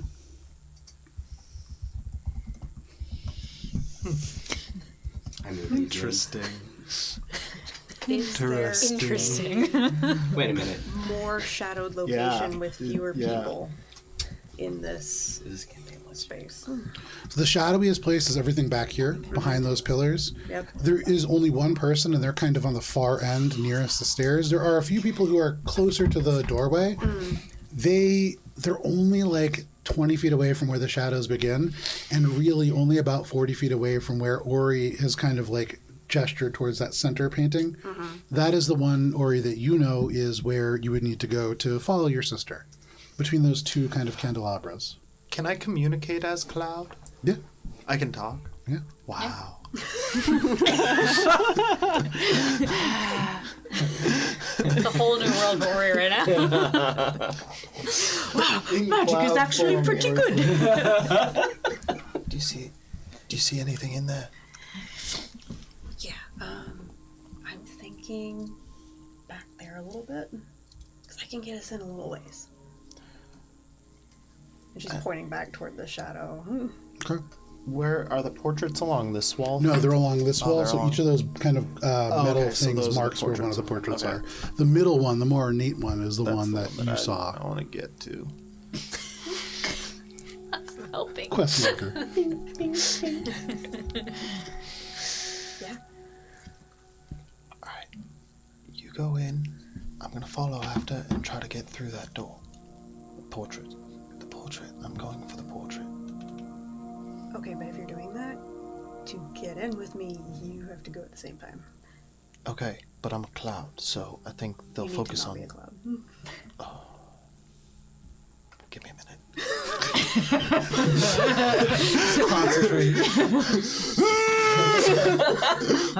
One of the guards goes, hey, did you hear that? Oh, I think somebody's turning from a cloud into a person. So that's just Jerry. Solid again! He had some bad. No, it sounds like Walk somebody for dinner. shitting themselves. You concentrate for a minute, you shift back into your regular form. And how are you getting in? So hold out my hand for Ori. And dimension door back into the shadow part. Give me 1 sec, gotta look at one little detail about dimension door. Hate that you have to do that. Don't love that. You can go ahead and place yourself where you are trying to get to. In the shadowiest part. In the shadow? Shadowy? The shadow is a Like back shadow here, like patio. opposite corner. And then once we're in and settled, I will immediately cast invisibility on myself. I'm Okay. gonna immediately sneak. Make a stealth check. And actually, presumably make a stealth Push check as well. L3 One and advantage. You take Ori's hand Little eyeball. and you cast Dimension Door. And Ori, behind you, you sense something shift in the air. You feel this kind of crackling energy. And right before you can turn, Cheshire grabs you by the back of the collar and pulls you backwards. And then you somehow step out forwards, just in the space. It is dead silent in here. And you are used to hearing the wind and the ocean and people. It is quiet. And you hear above you as somebody is just walking on the wood. You can hear somebody in front of you. You can see that in front of you, maybe like 50 feet away, diagonally, there is an individual kind of standing guard behind one of those posts. There is a chest that is kind of located behind the stairs. You can see the painting of Louis Windwright IV off and to your right. You don't hear any commotion. Nobody seems to be responding to you. What was your stealth check? 23. 25. And for the moment, you both feel pretty hidden. I start. One more Cloud question. Can I be doing things for the minute that it takes, like moving around and It does- stuff? It doesn't take a minute to turn into a cloud. Yes, it Yes, does. it does. Oh, I thought it was like a cooldown. Because like It's if just I, transition. if I It takes a minute initiate to do it. Cloud form now, am I just like sitting here for the next minute? You can stop it, I believe. You don't have to Okay, but you won't. But you'll have to restart it to do it. but like I can't. So It's not like we're- Spirit Bomb. You don't have to sit there and Right, I take can't, damage like, until you continue finish it. So walking, 1 like- minute both time going to or from, you are essentially incapacitated for that minute as you Okay. focus. Gotcha. Okay. So we were joking about it, but like, really, what you're doing? Yeah, But maybe less loud. but you can like stop. Like it's not like you're so not you're like locked not in, just like but I'm like completely incapacitated, can't see what's going on. if you like decide like you are incapacitated essentially while you're focusing, but if you choose to stop, you would have to restart the whole minute and then be Okay, I'm gonna start the cloud as we're just standing here, like hiding. But once Cheshire starts moving, Cheshire's would now start. Invisible, but she is still holding your hand. Oh, okay. So if we're still here in the next minute, I'm gonna turn into a cloud. But if anything else happens, I'm not turning into a So cloud. Cheshire, what are you doing? So, from what we decided, Cheshire's looking for information. She's looking for things of interest. She's looking for Valis memory pieces. Encoded thoughts. Or he's looking for when his sister went through, it just kind of opened. There wasn't any like. She just walked through. Just walked through. Did she touch it? Am I recalling that correctly? She did, but that was more of kind of like in the same way that if you were going to walk through curtains, you don't need to like part them, but it's unpleasant to have it like brush across your face. Same kind of thing. Okay. I'm gonna look to see if there's like. Does it seem like there's something that would allow it to just like? I guess I have to get closer to do what I want to do, so I'm gonna like hold off and then try to sneak closer,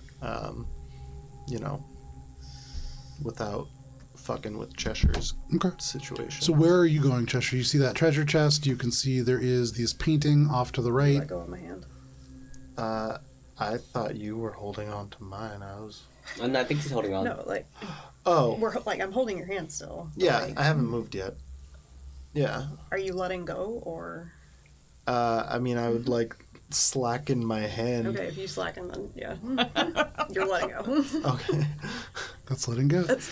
So, Cheshire, where are you going? Do I need to still be holding your hand? You're making it seem like I. It's just gonna determine what she does. Oh well. So he let go. Okay. I'm going to make that decision because it's taken a long time for a simple question. A lot of words right now. So then, yes, Cheshire's coming up, probably moving toward the stairs because it's not looking like there's a whole lot of interest here. Maybe at the chest, but Okay. You move off and in the direction of the stairs, and again, you can hear the sound of creaking wood as somebody seems to be pacing back and forth on the top floor. But from here, you get a little bit closer to this chest. One moment here. Okay. You can see there is a, like, there's no top to it like is pictured there. There's a number of, like, these scrolls that are rolled up and kind of placed within. All of them have wax seals that have been broken at various points, and so this seems to be like a repository of things that have been received. You can see just like 20 feet past that, there is a person. They're wearing they're wearing a breastplate, actually. You can see it has the emblem of the Guildhall proper on the front of it. They're wearing like a sword, they have a shield, and they're just kind of sitting there. The sword is still in the sheath, but they're like paying attention to the door primarily. Getting closer to the chest would probably be something that they might be able to hear. It depends on how sneaky you are. it's just a repository. I'm not interested necessarily. Okay. Suppository? Yeah. Yes. Definitely. Just a box of suppositories. And Cheshire can tell on sight those will go in the butt. Well, that's probably where my stuff is. Where are we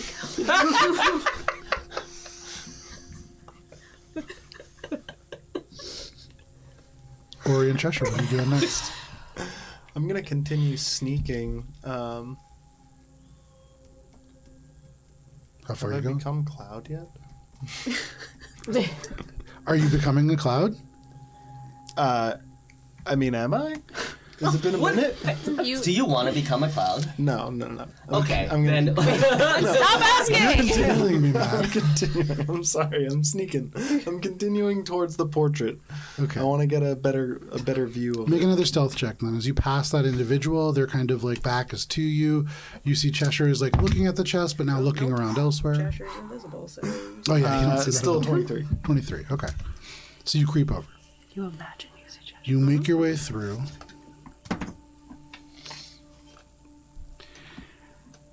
And nobody seems to notice you. The person does not turn as you walk. The individual upstairs continues to pace as normal. You feel as if you are undetected. Is there anything about this portrait now close up? Like, if I just pass, can I just pass through it? You stick your hand into the painting, and it goes right through. It feels like a cold mist, but aside from that, there is nothing substantial to it. Mario 64 I'm style. gonna like peek in, Okay. go through. You peek in, and you can see there is a circular chamber that is about 50 feet across. The marble floor here is teal.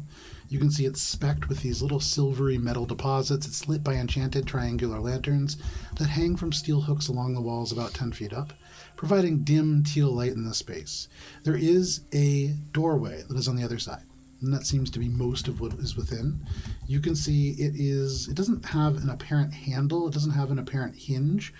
The only thing that you can see on the door is an ornate carving on the front that stands out like a protruding relief of a sphinx. Cheshire would hear in her mind, "Where's Ori gone?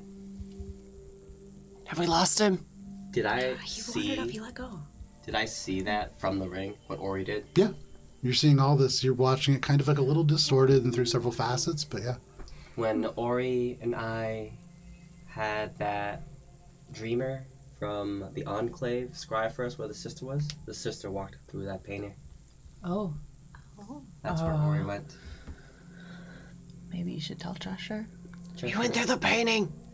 You hear Billy whisper into your brain. She can't hear us just through the ring. Yeah, this is a different thing. Oh, sorry, I thought you were sending a message. Yeah, talking to Oh, talking gotcha, to gotcha. Vincent. We're telling about- Vincent that this isn't Gotcha, what gotcha, gotcha. we're Okay. Hell yeah. Cheshire, are you making your way over there? Yeah. Okay. Make one more stealth check. She should get advantage because she's invisible.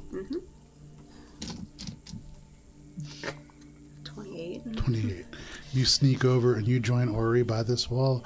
You feel the air change a little bit. It's hard to really tell what is changed. My senses are up. But you feel like a sense of anxiety and you're like, Cheshire's around. You stick your head into the painting where Ori's neck just kind of ends, and on the other side you can see Oh, the I went circular through. chamber. Oh, Yeah, Ori went I through. was all the way you through, go yeah. through. You make your way into this chamber as well. You see just this door with the Sphinx carving in the center. And that is all. Following Ori at this point. Just walking, being careful not to step on any traps or anything, but this feels like an antechamber or some kind. Entering into like this, it's already hidden by a portrait, so kind of wary of traps and stuff. Make an investigation check. Is anybody else doing anything? Also paying attention. Make an investigation check also. Can I identify what the floor is made out of? Yeah, make Lava. a nature check. I would say a disadvantage because through the facet of the ring, it's the color is not quite right, and it's hard to tell from the ring. I'm just curious. Oh, that would have been so good. 18. Dang it. It was a 21. Okay. With an 18 and a 21, the two of you look around, slowly advancing into the room. You look up, you see the lights and the hooks. You probably don't want to pull those hooks. They are attached to chains that go up into these like little dark recesses in the ceiling. And so they seem to be maybe parts of mechanisms, or maybe it's just a way to lower them down and refill the magical light. Who knows? But you don't see any traps that are in this room. You just see this doorway. I would say, Ori, with your check, there is something that seems to be perhaps magical about the doorway, but aside from that, no traps. Maybe more of an enchantment. I think 11. It's rock.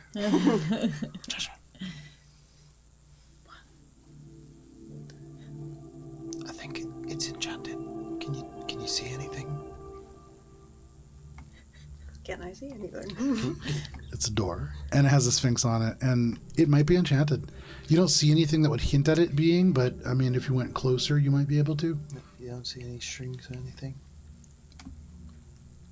Well, you don't know what kind of enchantment it is then, huh? No. I'm not so good at that part. Can I, from the ring, do an Arcana check? Because I can see it too, and I can hear them saying that they don't know what it is. Sure, make an Arcana check. Can I help or make one? Yeah, you can make a flat Arcana check. 17. And is there any writing on the wall? that we could see? There is no writing on the wall. Dang it. Terrible. Oh. Billy cast comprehend languages. I can also read all written language already. I'm sorry. Cast it, and still no writing on the wall. But you, as you get a 17 for an Arcana check, Yes.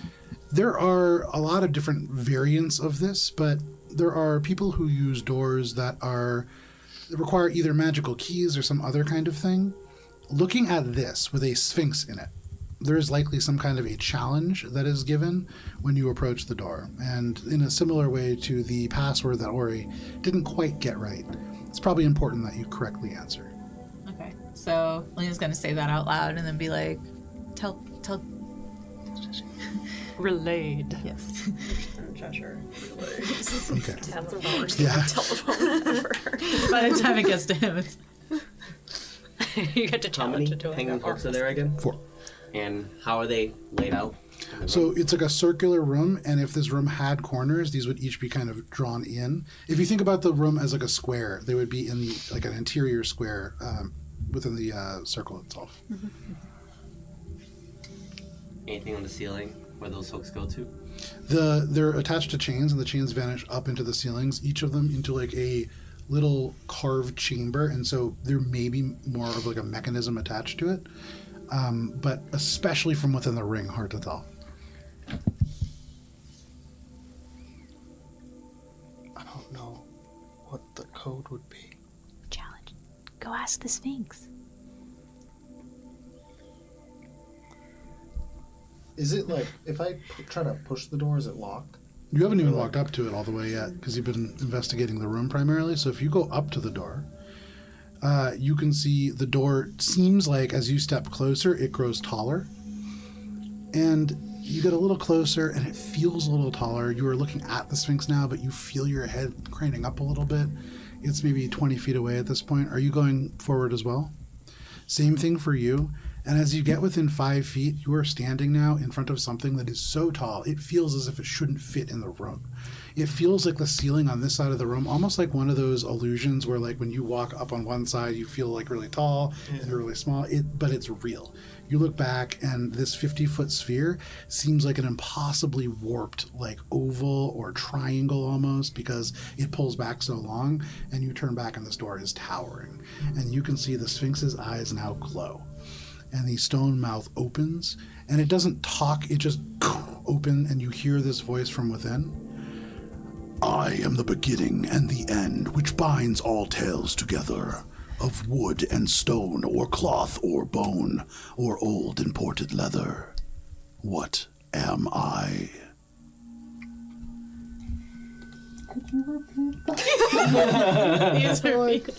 So you heard, I am the beginning and the end, which binds all tales together, of wood and stone, or cloth or bone, or old imported leather.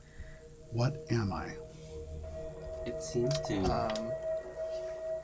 The people inside the ring hear that. Yeah, book binding. Yeah, oh yeah, it echoes. And so you, interestingly, from within the ring, you see like Ori and Cheshire walking up, and Ori's like slowly like getting more and more hesitant. And you look, you see the chains, you see the ceiling, but it looks normal to you. Mm-hmm. This seems to be some facet of like an illusion, perhaps. But for all of you in the ring, you're just seeing Ori like kind of get mystified and then look above the door. And then this voice begins to emerge from the stone. And Ori like starts back a little bit, but it's a little strange. Book cover, book binding. You said that out loud? Yeah. You see the door cracks just a little bit in the middle. I think it worked. And then to the side, off to the left and the right. And you can see that beyond this space, there is a 10-foot long, 10-foot wide stone tunnel. And on the other side of that, a rectangular room that opens up a little bit larger. You can see within this space, there is a like towering sort of central structure that looks like it might have at one point been a pillar that connects the floor to the ceiling. But at some point, it has been like almost leveled in half to make a platform at the top. And on this platform, there is a huge orb. You see this orb kind of floats just straight in the middle. There are these little glyphs that kind of hover around it. And as your eyes adjust to a little bit of a brighter light in this space, You can see the orb itself is not whole. It is just thousands of tiny glyphs that kind of move and orbit each other. You can see as the light adjusts a little bit in your eyes, there is a person who is standing in front of this who seems to be kind of minding it. They're a halfling up on this raised platform, and they are speaking at the moment. As the door opens up, you can see they're maybe 40 feet away. They don't seem to have noticed you yet, but they... you crouch down in the empty doorway. You can see they seem to be talking to a number of Lunarish guards. And because, well, would a visual perspective be helpful? And then it'll be 8:40. Can we clear off this nice map that we use so very much? Sorry. It was such a Good lovely stealth checks, mad. Great stealth checks. Yeah. I'm not mad about that. That, and also, I'll be totally transparent with you guys. He rolled a natural 1, the guy upstairs. He was the best. Was that the butler? Yes. I had a feeling the butler was up there. Yeah. He's not in his chair. Yeah. He's probably up there. Watch the Watch out. obelisk. Watch the camera. The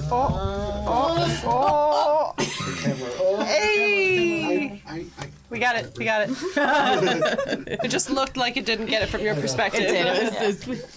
I thought that mini was definitely the Yeah. camera there. It's okay. But then we all went, oh, and it was fine. It was like a good 3-inch by like shook it off.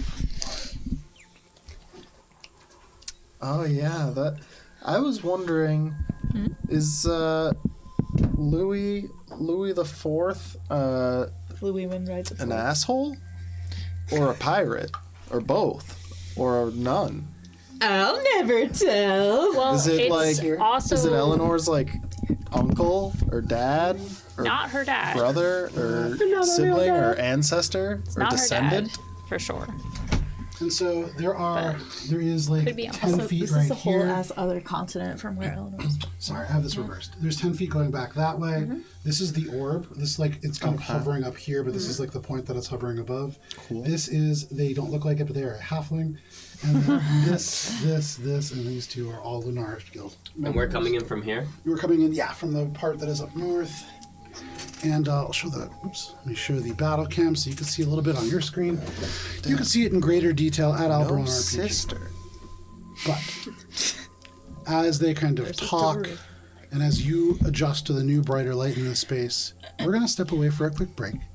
We'll be back in just a little bit. There's going to be a countdown timer on your screen. We'll see you at the end of You it. guys could probably get your combat now.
And welcome back. Thank you for sticking with us through the break. If you did, if not, we're playing D&D, and you're a part of it now. When we left off, Whether you like it or not. whether you like it or not, I mean, you could just log out. You could, yeah. Nope, you can't. You're stuck now. It's cursed. But you have to be here every Friday. Now, you all can see behind or beyond you, some of you from the ring, Ori and Cheshire, the two of you from the actual hallway, this space that kind of unfolds beyond. It is cast in regular light from this huge orb of arcane glyphs that kind of moves around. You can see a number of guards who are all wearing these breastplates. You can see what looks like a halfling who is up and tending to this large sphere, speaking kind of casually to the people around him. You can hear he just sort of says, "Well, yeah, there's been a bit of trouble up above, but you know, it's always just trouble there. It's the gatehouse garrison." He turns and like kind of changes some of the glyphs around. One of the guards, like, is the one who is kind of closest in this corner, seems to be talking to them. But what are you doing? Sneak and probably go up against the wall that is right here. Okay. Right here. Yeah, about there. Yeah, following. And try to see kind of like around the corner here up ahead Okay. what's going on. You sneak up to the corner. With your previous stealth checks, you get to that edge, no problem. You peer around. You can see there are these sort of pillars that rise up to support the ceiling, and then you can see there is what looks like a dwarf wearing a breastplate. You can see they're holding a hammer by their side, and just mostly seem to be paying attention loosely to the conversation above. Okay. Got any ideas?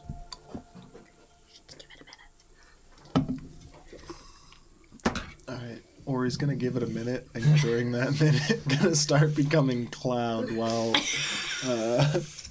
he waits for Cheshire to make a A move. very active minute for you. You back into cloud form. But no problem, you do that. What are you doing, Switching Cheshire? moves to- Listening to the conversation that's happening. Okay. You can hear the guard who is up there at the top says, "Oh, Master Lunchlittle, is it really necessary to always make sure that you're keeping the glyphs up to date?" And this halfling says, "Yeah, it's really important. The orb of non-detection doesn't work. I mean, people could be scrying us at any time if we let this drop." The Goliath kind of nods and then walks over and kind of peers off to the side. Ori and Cheshire, you have to kind of like tuck behind, walks over to the other side and kind of peers over, and then turns around and says, "So anyways, who do you have for Petrichor? I think it's probably going to be Sad Rain, but I heard they have some people coming in from Dominion to compete this year." And you can see the halfling kind of pops up and says, "Who?" And they're just mostly now talking about, like, the Battle of the Bards. Alberon Idol.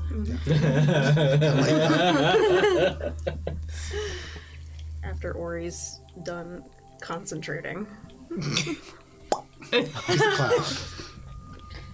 begin making my way around. Okay. This way? Dwarf way? This way, dwarf way. Sneaking behind as a Cloud following Yeah. Cheshire. Okay. Are you still invisible? I am. Okay. Make an Arcana check. Gladly.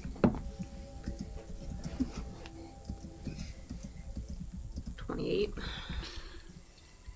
As you're walking, you recognize the phrase Orb of Non-Detection. That's something that is really meant to prevent scrying. It does prevent a number of other sort of adjacent abilities as well, one of which is invisibility. Something to consider as you pass by the sort of plane that it is on. It may end that spell should you progress beyond the point that you are a little bit... Actually, if you were standing where you are right now, you'd be past that point. It is, yeah, right there.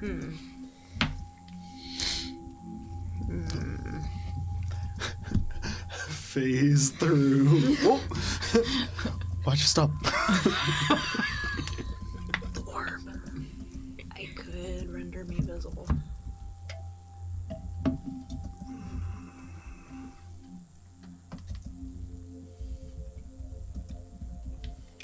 You're just staring into nothing because Cheshire is invisible. It's like a really awkward stare down of an invisible person staring at a cloud. Very well. I'm waiting on you. You go first. I don't want to get caught. I don't either. I don't want to get caught, he says. So, I was Guys, hoping we I'm would just get gonna caught. sneak over to the wall here. Because Okay. this guy's looking this way, right? Yeah. verticality. And yeah, There's a wall. Ori's just gonna like cloud. I need you to like.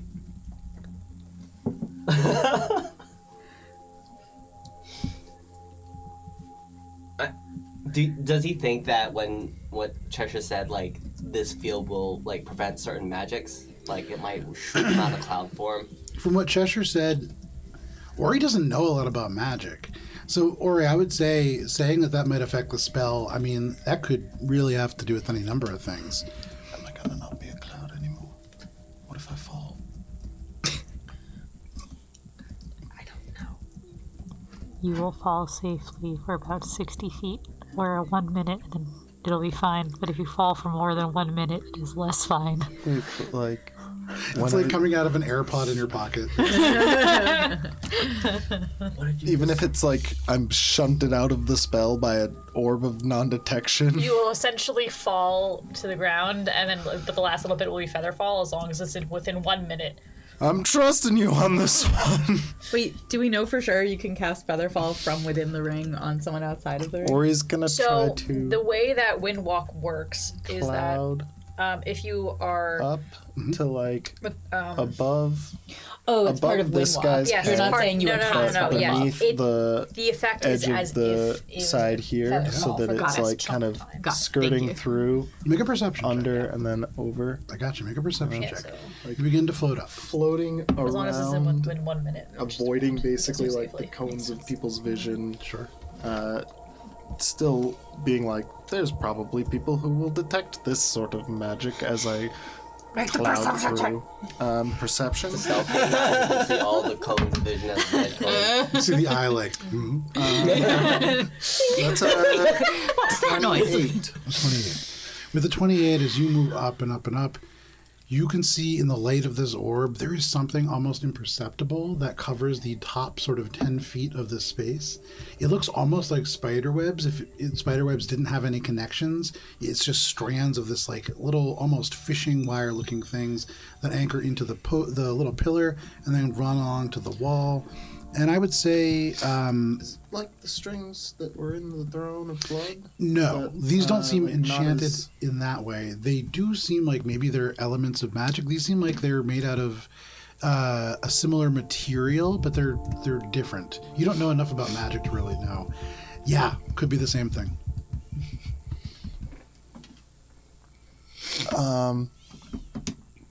Float, float, float. So you're floating into them? Into the strings? Yeah. Oh, I thought they were like up here. I Yeah, thought so they were they're, like they're up a little above. bit, but if you want to go like so, Is the it? rooms have about 50, or sorry, there's 25 foot tall ceilings. Yeah. So the top 5 feet, like these little strands, if you are floating on like 10, 15 feet up, you're going to be right at eye level for these individuals and parallel to the orb. If you go below that, you won't have to worry about like them seeing you necessarily, but you'll be very close to the ground. Yeah, that's fine. I'm gonna go back to Cheshire for a second and be like, So hang on. If you're coming out this way, past that pillar, past the orb of non-detection, what height level are you doing so at? oh, like 10 feet so that I'm below their line of sight. Okay, so closer Yeah. to the ground. Closer to the ground, yeah. Phenomenal. Can you go ahead and for me make a dexterity saving throw, please? Yeah, there it is. There was going to be something either direction, so. That's pretty A good. valiant effort. 26. Okay. With the 26, you move through. This is a perfectly open space just above this ground, and at the last second, As you are touching it, your knee brushes on something and you feel almost like cold mist, and you recognize an illusion right at your feet. There is something directly in front of you. And if you were to go any further, you would impact it, and whatever effect that might have would probably trigger. But you get the sense that between you and that dwarf, there is something, maybe even a full wall. And it is disguised to look very much like it is just empty space. In that moment, as you notice that, you get the sense that you are in a sort of alleyway of alarm, perhaps. And you do run the risk of perhaps triggering that should you move along this way. With that, Ori, you recognize there is one safe path, and safe is a very relative word. You can either kind of walk or float directly in front of where Cheshire is, but that's very close to that orb. I would say with no check needed, they've set this room up very, very much to make it be very hard to sneak through for perhaps the exact reason that all of you are attempting to do. Yeah. That's crazy.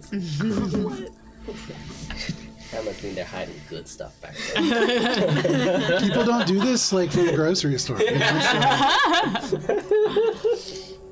That's where the organic produce is. I mean, I guess I have to keep going because Cheshire's not moving yet, right? Well, do you point out? Cheshire's invisible. You can't see Cheshire. Yeah, so I can't, like, float back to where you are, really, to see, like, to go and tell you. You can float back to where you were, yeah. Right, but I don't know where Cheshire is. But she knows where you are. That doesn't help him. Yeah. In this current moment, I do not know where Cheshire is to go back confidently, and it's one of those, like, were I to go no further, going back were as tedious to have come. In your head, you'll hear, "Where's the path?" I can respond in my cloud brain. Foggy brain, yeah. Ori's experiencing a lot of magic today. It's really disorienting. Hey. There's one way straight ahead of you, but there's something about the orb. In this place, there's lots of illusions and traps. There's like Having one him point it out, do I see anything additionally, or? So you look over, Ori's like looking like a little above where you are, but it's like pointing out. And you can see it's just a 5-foot wide path. It's only one place that you can really walk. You know that means breaking the plane of this orb of non-detection. And so if you follow that path, almost certainly something will happen. I would like to swing around and check the other side. Does it extend all the way to the wall over there? Around to the other side. And it seems pretty parallel. You get the sense that there is that similar kind of cold mist off to the left. It is a little bit wider, maybe closer to 8 feet on this side, the path, but aside from that, same kind of thing. So there's a wider passage through still, though, without necessarily detecting it or making it go off. This is a 5-foot path. Yep. This is like an 8-foot path. Okay. But going around the pillars on that side is not. That seems to be the same kind of cold mist sensation. And so though it looks wider, that seems to be an illusionary wall as well. Okay.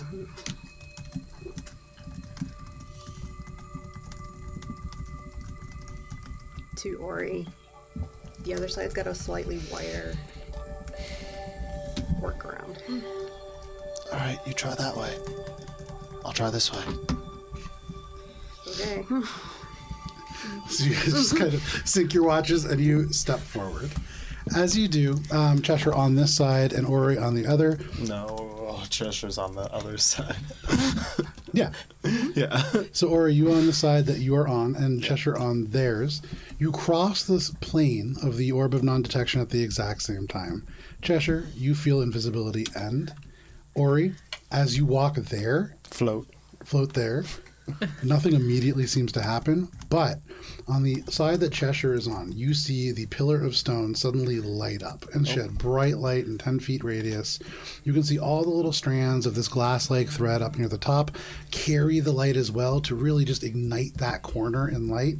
And it kind of radiates around the room. You hear gas, people kind of drawing weapons. And Cheshire, in this moment, you are just aglow in this radiant light, and everybody can go ahead and roll for initiative. You did tell her about the alarm spell, right? Yeah. Yeah. Is that the signal?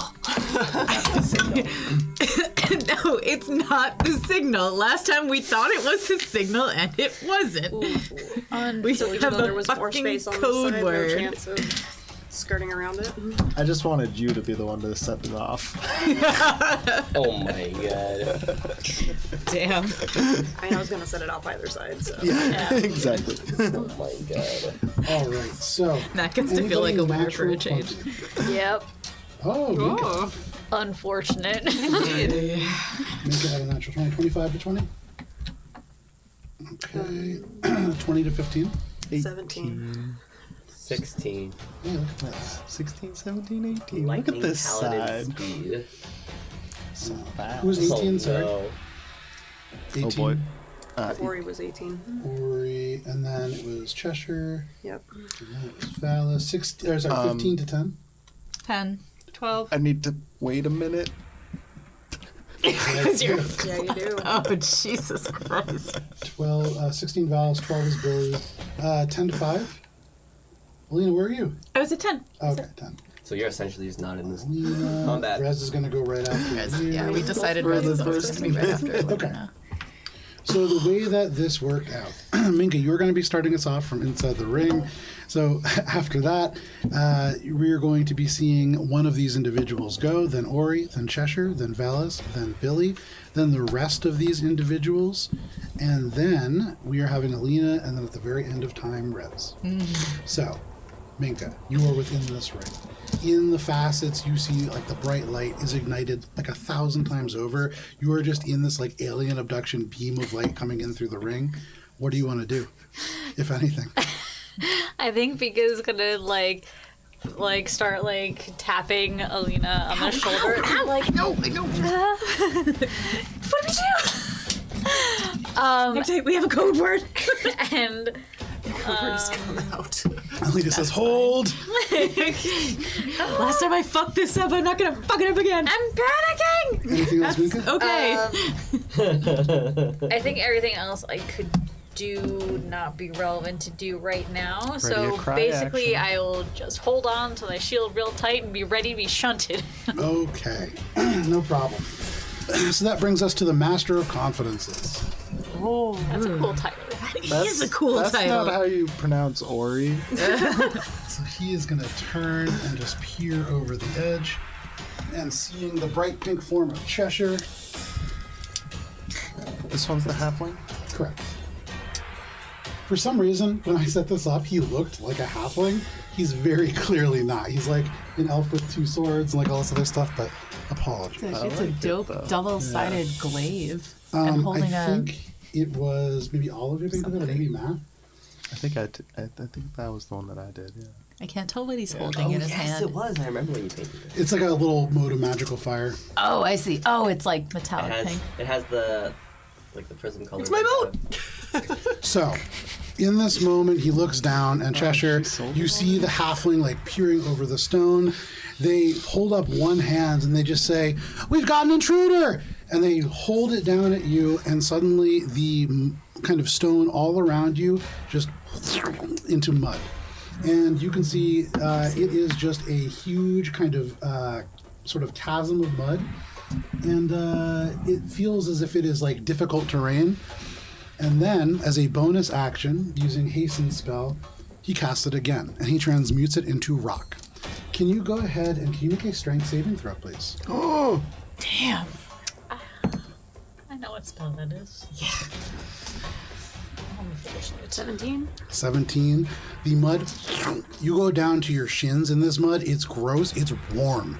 And then in the exact same moment, it just becomes stone again. And it is like you are standing shin deep in the floor. You tug. You are currently restrained as they have cast Transmute Rock. But that is their turn. That brings us to Ori. I think that's probably the signal. There's no words. No. So I guess Ori's just gotta keep floating. Float on. Float Your move on. speed is 300. Oh shit! Yeah. Yeah, so like you could go up to like 900 feet per second, probably because you can also probably Cloud! if you keep your bonus action. Honestly, this is a great way to I think just do a fly distraction. through. And he's just fucking Cloud. clouding, boys. Cloud at like cruising altitude over everyone. Sure. You fly Cloud. over, and as you get to that door, you can see up Nori have a above, dramatic scene. Yeah. currently open, there is a huge iron portcullis with these kind of spears that would sink down into the floor. It is raised. You can see there is like no mechanism to obviously close it, but looking at the magical combatants, they probably can do that remotely. At the moment, it's not closing, but bearing in mind that you are a cloud, if you turn to a cloud on the other side and they close it, you'll be trapped inside. Beyond this circular doorway with the raised portcullis, you can see a sort of T intersection about 15 feet beyond. You see a complex, what looks like sigils, like signs, that are all in Celestial. These complex glyphs, and they seem to be pointing in two different directions, one to the left and one to the right, but no idea what they might say. All right. Use the rest of my time to get into a safe area, like over in this corner, Okay. I guess, and start to not be a cloud. Okay, you just like you see the T intersection, you're like, nope. You go back, you into this like spirit, and then you begin to focus and become more solid. You are going to become real. But that is your turn, Ori. That brings us Real boy. Cheshire. Cheshire, you are restrained by the stone. What would you like to do? I'm going to cast Silence, centered on myself. Okay, Nice. interesting. Give me 1 second. Okay. Size is silence. So you cast Silence centered on yourself. It's a 20-foot sphere, and that would overlap the individual. That will overlap the glyph of non-detection. So Awesome, very nice. Papa-doo. You can see as he's saying, "We've got an intruder! Come!" And just silent, and they're still yelling. You can see it dawns on them that they are silenced as they look around. Anything else, Cheshire? That's all I can do this round. That's still pretty nice. Nice. Okay, so this huge sphere of silence, that is your turn. That brings us to Ori. why you gotta do that? Oh, sorry. Again? Because I wrote the guy down as just confidences, and when I just glanced, it looks like Cheshire, because my handwriting is bad. Sorry, it is the Master of Confidences, Ori, then Cheshire, and then Valis. Billy, you're on deck. I look to Alina. Are you about to send us out? I need to know. She didn't say it. She didn't say anything. Okay. Then Does silence Yes. the rings too? Oh, Yeah. us inside the ring? No, Oh, it's a- no, No, so we because can it's talk to each interdimensional other, but space. we I'm guessing you wouldn't be able to hear us even if we tried, because Correct. once the sound gets out, then it's... That's where it's silent. Yeah. That makes sense. So, anything else? no. If you are not going to take us out, then I am going to wait. You And hold just- I'm your gonna let- action. Free action. Let Cheshire cook. Okay. Billy, what do you want to do?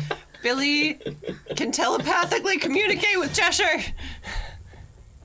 Can Cheshire hear it though in silence? It's It's telepathic.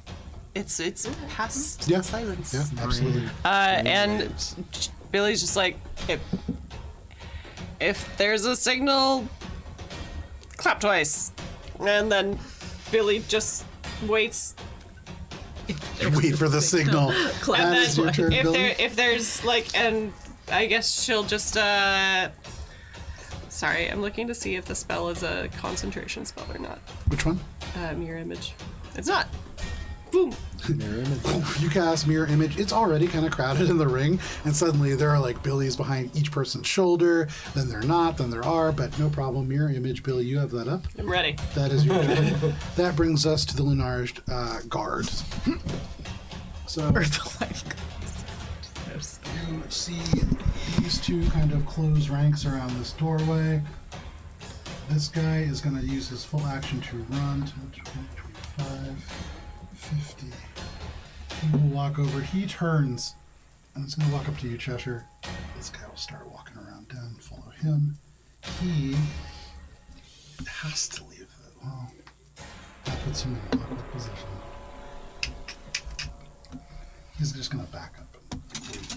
Breaking the silence. Cheshire, this guard walks up to you. You can see they draw the sword. They say, well, well. They don't because it's And they like have this cool monologue ready, but they just walk up. They continue to talk, and like they're so caught up in it, they do the whole thing. They don't realize that they're silenced, and they come over and they make a single attack against you. That is only going to be a 15 to hit. that's a meets a beats. Okay. And so they swing. They hit you right in the leg. You can see this is to wound, not kill. That is only going to be 8 points of slashing damage. But they stand there and then they look at you and they point the sword and they go. I can't. And like all of a sudden now it dawns. They are silenced.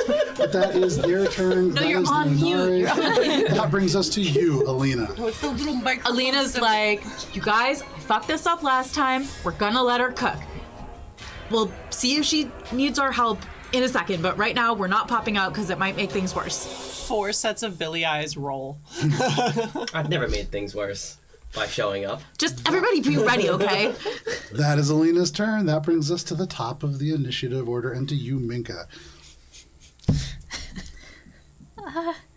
Does oh, this feels weird. I know. And so she's gonna turn to Billy and cast okay. Question. Yes. Do we know if for concentration spells, if we cast it in the ring and then get shunted out, because the target and I are traveling the planes at the same time, does the concentration hold? Say that one more time. So, because if I cast this on Billy, Yes. and because Billy and I would be always remain on the same plane. If we're in here and then we get shunted out together. As long as it's a concentration spell and Yeah. you maintain your concentration, yeah, that will Yes. last. Okay. Yeah. Okay. I didn't want to just cast No, it it's and okay. then I be just like- it took You me a make the second call because and there's it gets disconnected because Yeah. I you're wanted to make sure I was in the air. tracking it correctly. Yes. I will cast Bear's Endurance on Billy. Very nice. So enhance ability, bears endurance on Billy. Billy, you feel a little bit more stout as Minka puts their hands on you. Though Minka feels anxiety, none of that transfers to you. You gain 9 temporary hit points. And you now have advantage on any constitution checks. Hey! Very nice. So. I always forget about that. All right. Anything else, Minka? Hold! Okay. All of you cast all of your ready spells, but that is your turn. That brings us to the Master of Confidences. They really don't want to leave this platform because they like it up here, but the silence It's a great is platform. really messing with their game plan. And so they He just likes it up there so much. just go to the very edge. Get out of the silence. They kind of stumble down the stairs in their haste a little bit, but they come to rest using both of the different Lunarish members as kind of a stability. And in that moment, you can hear that they say, "Been silenced! Oh, good. Guardian!" And they reach towards you, and then directly behind you, Cheshire. Oh. You can see. Is it just going to be a punch and fist?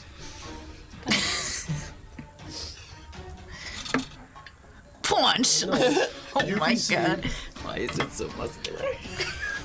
glowing orange. It is not a giant hand, but it is in fact a benighted figure. You can see they have a giant spear in both hands.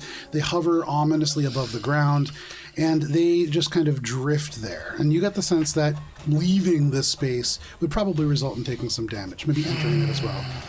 But now, with that behind you and this Lunarish who is still kind of just shouting as they raise their sword to strike again, trying to hear their own voice, that is what they do.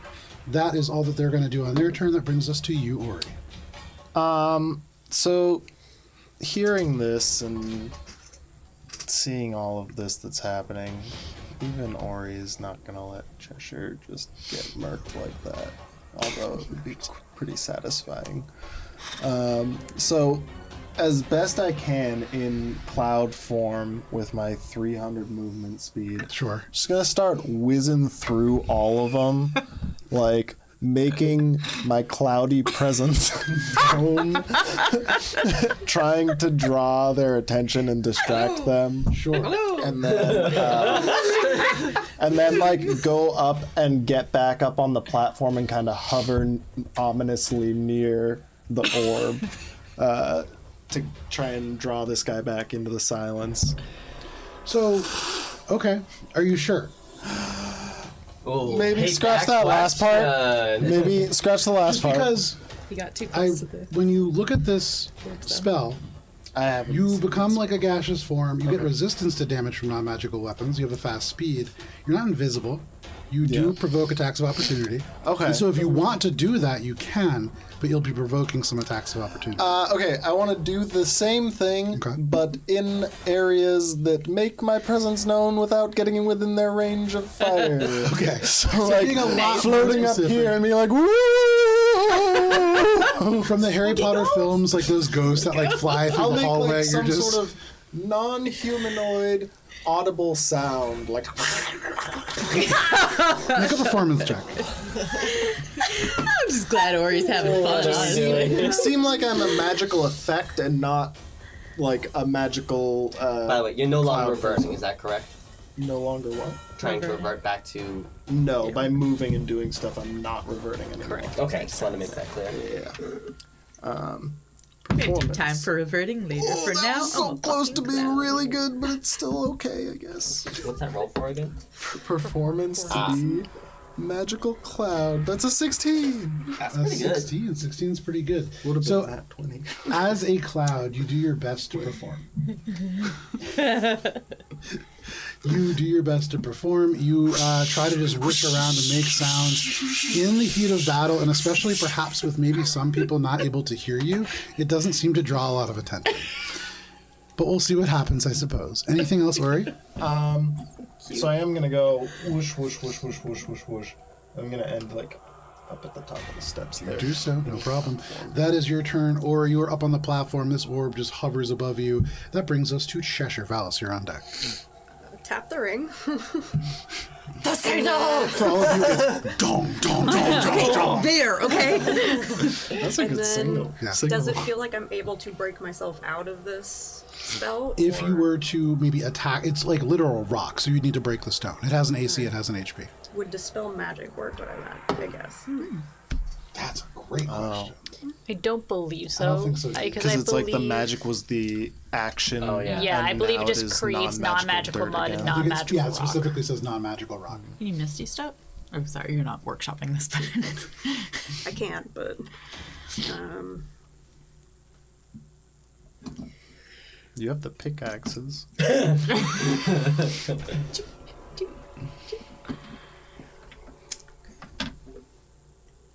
that's all I got. Okay, you stand there, you tap the ring a little faster, but that is your turn. That brings us to Valis. Billy, you're on deck.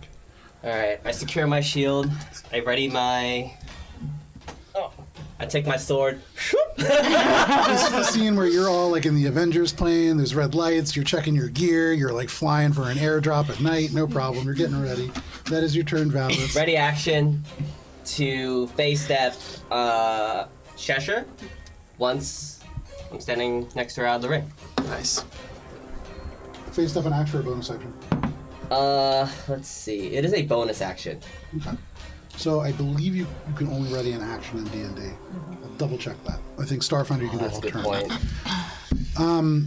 But if you have a different thought, let me know in just a second. That is your turn, Valis. If you can do that, you're welcome to. That brings us to Billy. Billy is ready in action to pop out of the ring and Oh. stab. One last thing I want to say to the group. Remember, we should aim to knock them out, not kill them. Okay. Just raining on your parade left and right. So you get ready to pop out and stab. There's a level of stab that you can do before You the get people ready to pop die. out and stab just a little Just less. do non-lethal stab. That is your turn, That's- Billy. That brings us to the Lunar. Yeah. Stab them in the emotions. and rules as written, any melee attack can be done non-lethally, including stabbing. Emotional damage.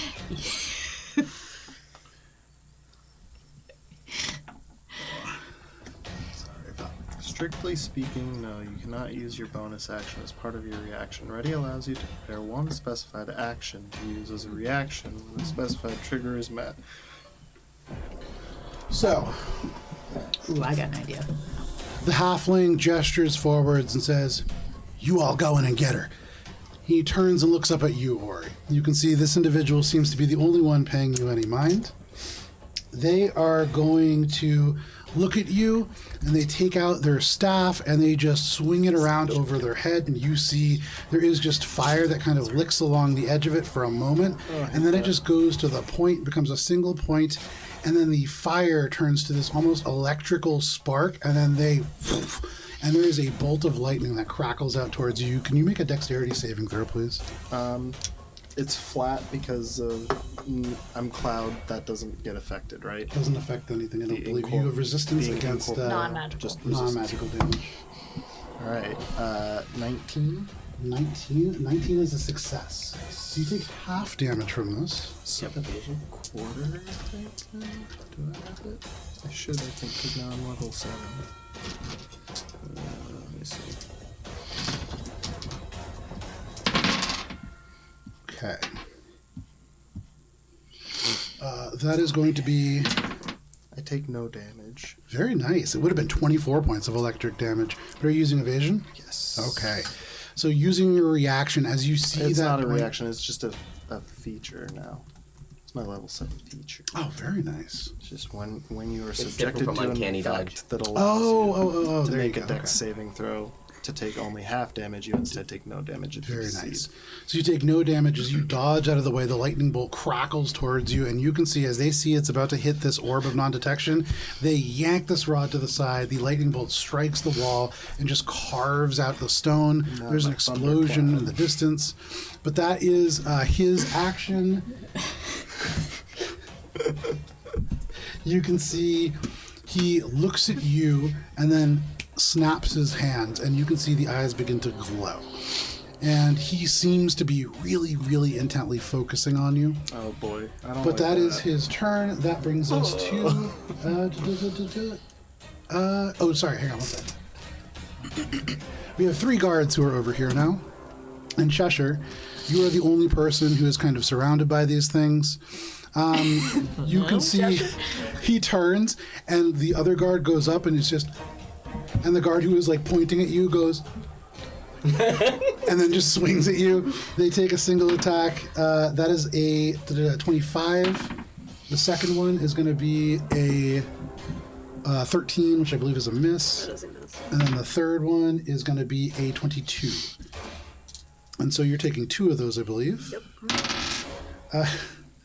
You take 6 and 7 points of damage, respectively, as they seem not totally committed to really like hacking you apart. This seems to be more of like a crowd control procedure. Stop resisting. It's a little like that. But they kind of strike you a number of times. They continue to close in. It's very weird because it's silent as all this happens. So in this kind of moment, the pain bites into you. There's just nothing that is happening. But that is their turn. That brings us to Alina. All right. Alina. Yeah, she's like, okay, everybody get ready. And as we're shunted out, I think in the past I've been able to like decide like which people go in what nearby spots. All right, so yoink. It has to be as close to adjacent as possible. Yes, but I can decide who's in which Yes. slot. Yes, Okay, yes, cool. yes. So Valis is gonna go here next to Cheshire. Shape of limb. Billy Foster? is gonna go here on the other side. Foster's home for men. Oh, Shabu, no. Minka. Physical kind of looks, yeah. Let's see. I guess someone has to go here, so I'll go here, and then Minka on the other side there. Okay. Neat. And then, let's see. I can't Thunderstep Cheshire out because it's verbal component spells. So let's see. That was a bonus action. As you're all like popping out of the ring, Doesn't that your definitely ready draws a action- reaction from the halfling. no, you couldn't. They're like This is focused bonus up, and then all of a sudden their head turns down. You can see they point and they just go. You have no idea what they're saying, but they're shouting something loud.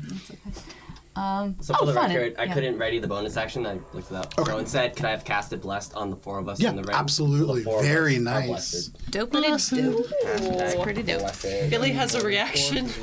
Yeah. So hang on one sec. Yes. Everybody's now positioned down. When Alina's turn ends, we'll get to reactions. Sweet. Okay. So that was my bonus action. So I still have my move and my action. So I'm going to headbutt the guy next to me, the big Goliath. Absolutely. Nice. And then I bet that Fly hurts up. with your horns. Huh? I bet that hurts with your horns. There's a different stat for it. Yeah. Yeah. Headbutt ram. Ka-ching. So make your attack. Yeah, no, it's called, the action is called Ram, in fact. Well, let's see. Oh, plus 3 is 14. It hurts your head. You Ow. don't hear anything. It's silent as it does, but you hear a ringing in your ears as you rebound away. That is not enough to do any kind of damage to them. Damn it. And then I will. Misty Step. Does that have a verbal component? Guard next. Yes, it does. All right, and that, I'm just gonna eat the attacks of opportunity and fly up TF out of there. Okay, you take off flying out of there, and you will take, I believe, from where you are, only 1 attack of opportunity. Can this guy do attacks? Oh, right. Yes, actually. Thank you trying for to be reminding fair me. here. Thank you for reminding me. Yeah. So That's like what, the Guardian, so we automatically take yeah. So radiant damage? Or no. So technically, it says when a target hostile to you moves to a space within 10 feet of the Guardian, you're not actually moving. You're being shunted from the ring. But when Alina moves, yes. Okay. So Alina, first you take 20 points. Or sorry, go ahead and make a dexterity saving throw. Is it against a spell? Something? It is. That's a natural 20, my guy, for a total of 22. So you take 20 points of radiant damage halved to 10 as you succeed on that. 6, yes. You have resistance to it. Because Halved again to Have to get- oh. 5. Dope. And so From my you aura. only take 5 points of damage. It barely seems to kind of strike you. The other 2 individuals lash out with their swords and do Nicely around that. 19s hit. Yeah. Okay, so both hit with these long swords, and as they wield them with only one hand, you are only taking 8 points of slashing from the first, and only 5 points of slashing from the second, as they seem to be somewhat hesitant to fully throw their weight behind these attacks, but you poof up into the air. I do. And when I do that, I'm going to place myself outside of the silence circle, like over here. Fuck you! You only have to be up 20 feet to be out of the silence-ish. How high are the ceilings? 25 feet. But you gotta be careful because of the strings. There are But I those guess little that's strings. Those are on the other side of the pillar and kind of yeah. right behind the pillar Okay. as well. Well, I still want to go out that way just for a bit more maneuverability. Sure. And then to Rez, I'm gonna say, oh, where's Rez's mini? I didn't see it. Oh, he might still be in the Dark Briar. Here, here's a flying flaming sword. Thanks. He, I guess, we'll have him shunt here. I had flying flaming swords this whole time. I had yeah. swords. And so telepathically to Rez, she's gonna be like, I don't think it's time yet for a big trick, so just help out whoever is attacking. Telepathically, you hear, all right, but I mean, I think it's always time for my big trick. Dude, I know, we gotta save it. I guarantee you there's gonna be a better moment in this, in this place that we are. Look, Alina, it's either a dungeon or a dragon. One or the other. It's a binary I system. still haven't decided. Okay, that's You give my him those turn. commands. Do you want, I guess, who would he help for his turn? Well, I guess in the past we've done things just like whoever attacks next, Yeah. help them. So are we cool with that? Yeah, that works as long as he's in the right place for it. That makes sense. Yeah. That He's is so close to Rez. That brings us to the top of the round. Oh, sorry, right. Oh, reaction. Reaction. So, starting with Billy, and then we can work around the table. I think it's just Billy and Valis. Am I flanking? Oh, no, Valis did Bless, so just Billy. That's Billy. Yes, with the positions that you acquire, you are absolutely flanking. That was kind of the goal. So Yeah. if it's not exactly right, then this. So the first one is a 26 to hit. 26 hits. And the second one is a 26 to hit. That one hits as well. Pew, motherfucking pew. You motherfucker. Ooh. This is with the So that's 7, What just happened between you two? 27. she used to telepath message. So that is 28 points of magical piercing damage Very nice. and 7 points of lightning damage. And how many points? 7. 7. Very nice. You strike into this individual, and it is silent here. You see he turns to the side. His mouth goes open wide. He shouts out. That seems to hurt him, but he's still standing pretty tall. That's a good amount of damage. You can see there is some damage to the breastplate. It smokes just a little bit. Anything else, Billy? 4 Billy faces just... Okay. 4 Billy faces. I'm assuming the Goliath that's kind of in the back. Oh, sorry. The one I'm flanking. It's an elf holding a mace. That is your turn, Billy. Oh, sorry, that is your reaction. That is the end of Rez's turn. That brings us to the top of the round. Minka, what would you like to do? Okay, so, seeing that Cheshire's still in the middle of the silence, and everything she could do that would actually get her out of the situation she's in has a somatic, a verbal component. So, and I need to be within touching range, so it cannot help. Therefore, Damn, that's crazy. Oh, if only you knew an elf who could get you out of this pretty well. You do. It's Valis. First of all, I'm an Eladrin.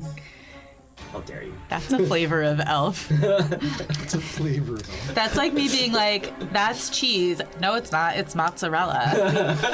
Surely, technically. It's elf extra. Elf is flavor of it. I would say Fair. Eladrin's milk. And like, Fair. Okay. so, Oh, no. Minka, you make your way out of the space. Are you doing anything to avoid the one attack of opportunity? no, I'm just moving. Okay. The dwarf kind of wheels around. They swing Is that their the one that sword. also attacked Alina already?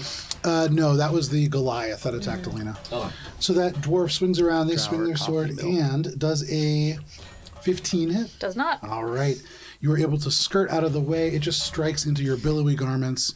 You emerge from the kind of cone of silence, and you now can hear the individual who's just like breathing hard after yelling. You hear the echo of off the walls.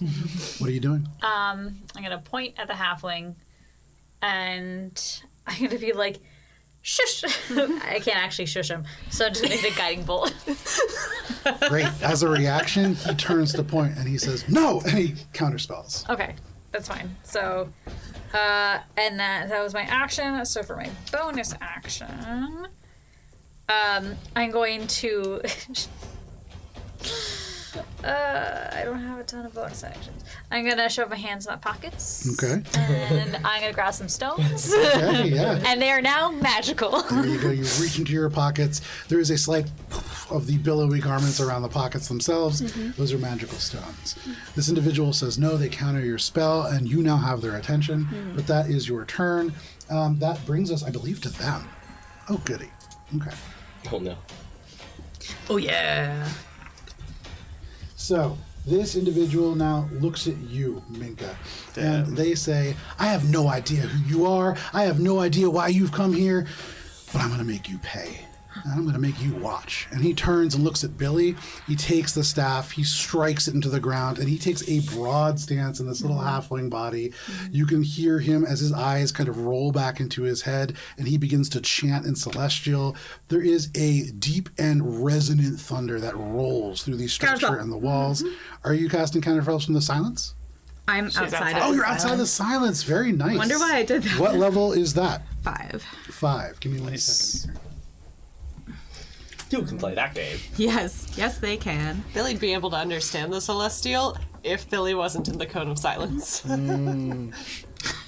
Okay, make an ability check using your spellcasting modifier. Ooh, versus the Big showdown. numby. Ability check.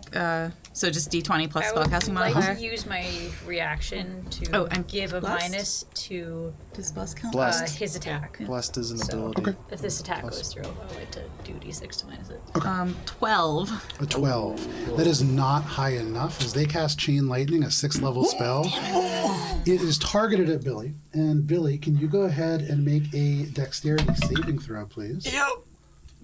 Valis, you got an aura to help me out, buddy. It Yeah, still plus eats the 3. spell slot, right? Whew, that's probably not going to be My counterspell. yeah. Yeah. Uh, Oh, but I can. Hell yeah, I get it back. Okay, so we're Yes. that. An 11. That is going to be a failure. And so, Billy, as this chain lightning strikes into you, you take 47 points of lightning damage. As it just rips into your back, and in this silent space, you can finally hear something, just a ring, yes? Ouch, indeed. Because it's nice to Alan. be around Valis. I You agree. have resistance to that. Very nice. And so, it is 47 points halved to 23. Still pretty ouch, but It's still not not less great. ouch. but not that much ouch. And Oh, Don't forget you had some temp HP Valis. too. Well, had, yeah. oh, it's chaining over. Ori, Wait. Cheshire. Oh, Could all three of you please make dexterity Oh, saving that throws? chain. You must never. I'm not good at those. mine's like a You are wearing like 28 metal. or so. I feel like it's hard to dodge lightning. Oh. Yeah, 28. Did you 28? roll bless for the saving throw? It probably wouldn't have mattered. I don't think it would have mattered. The highest I would be able to get is a 15. That's true. 22. 22. Butts. Yeah.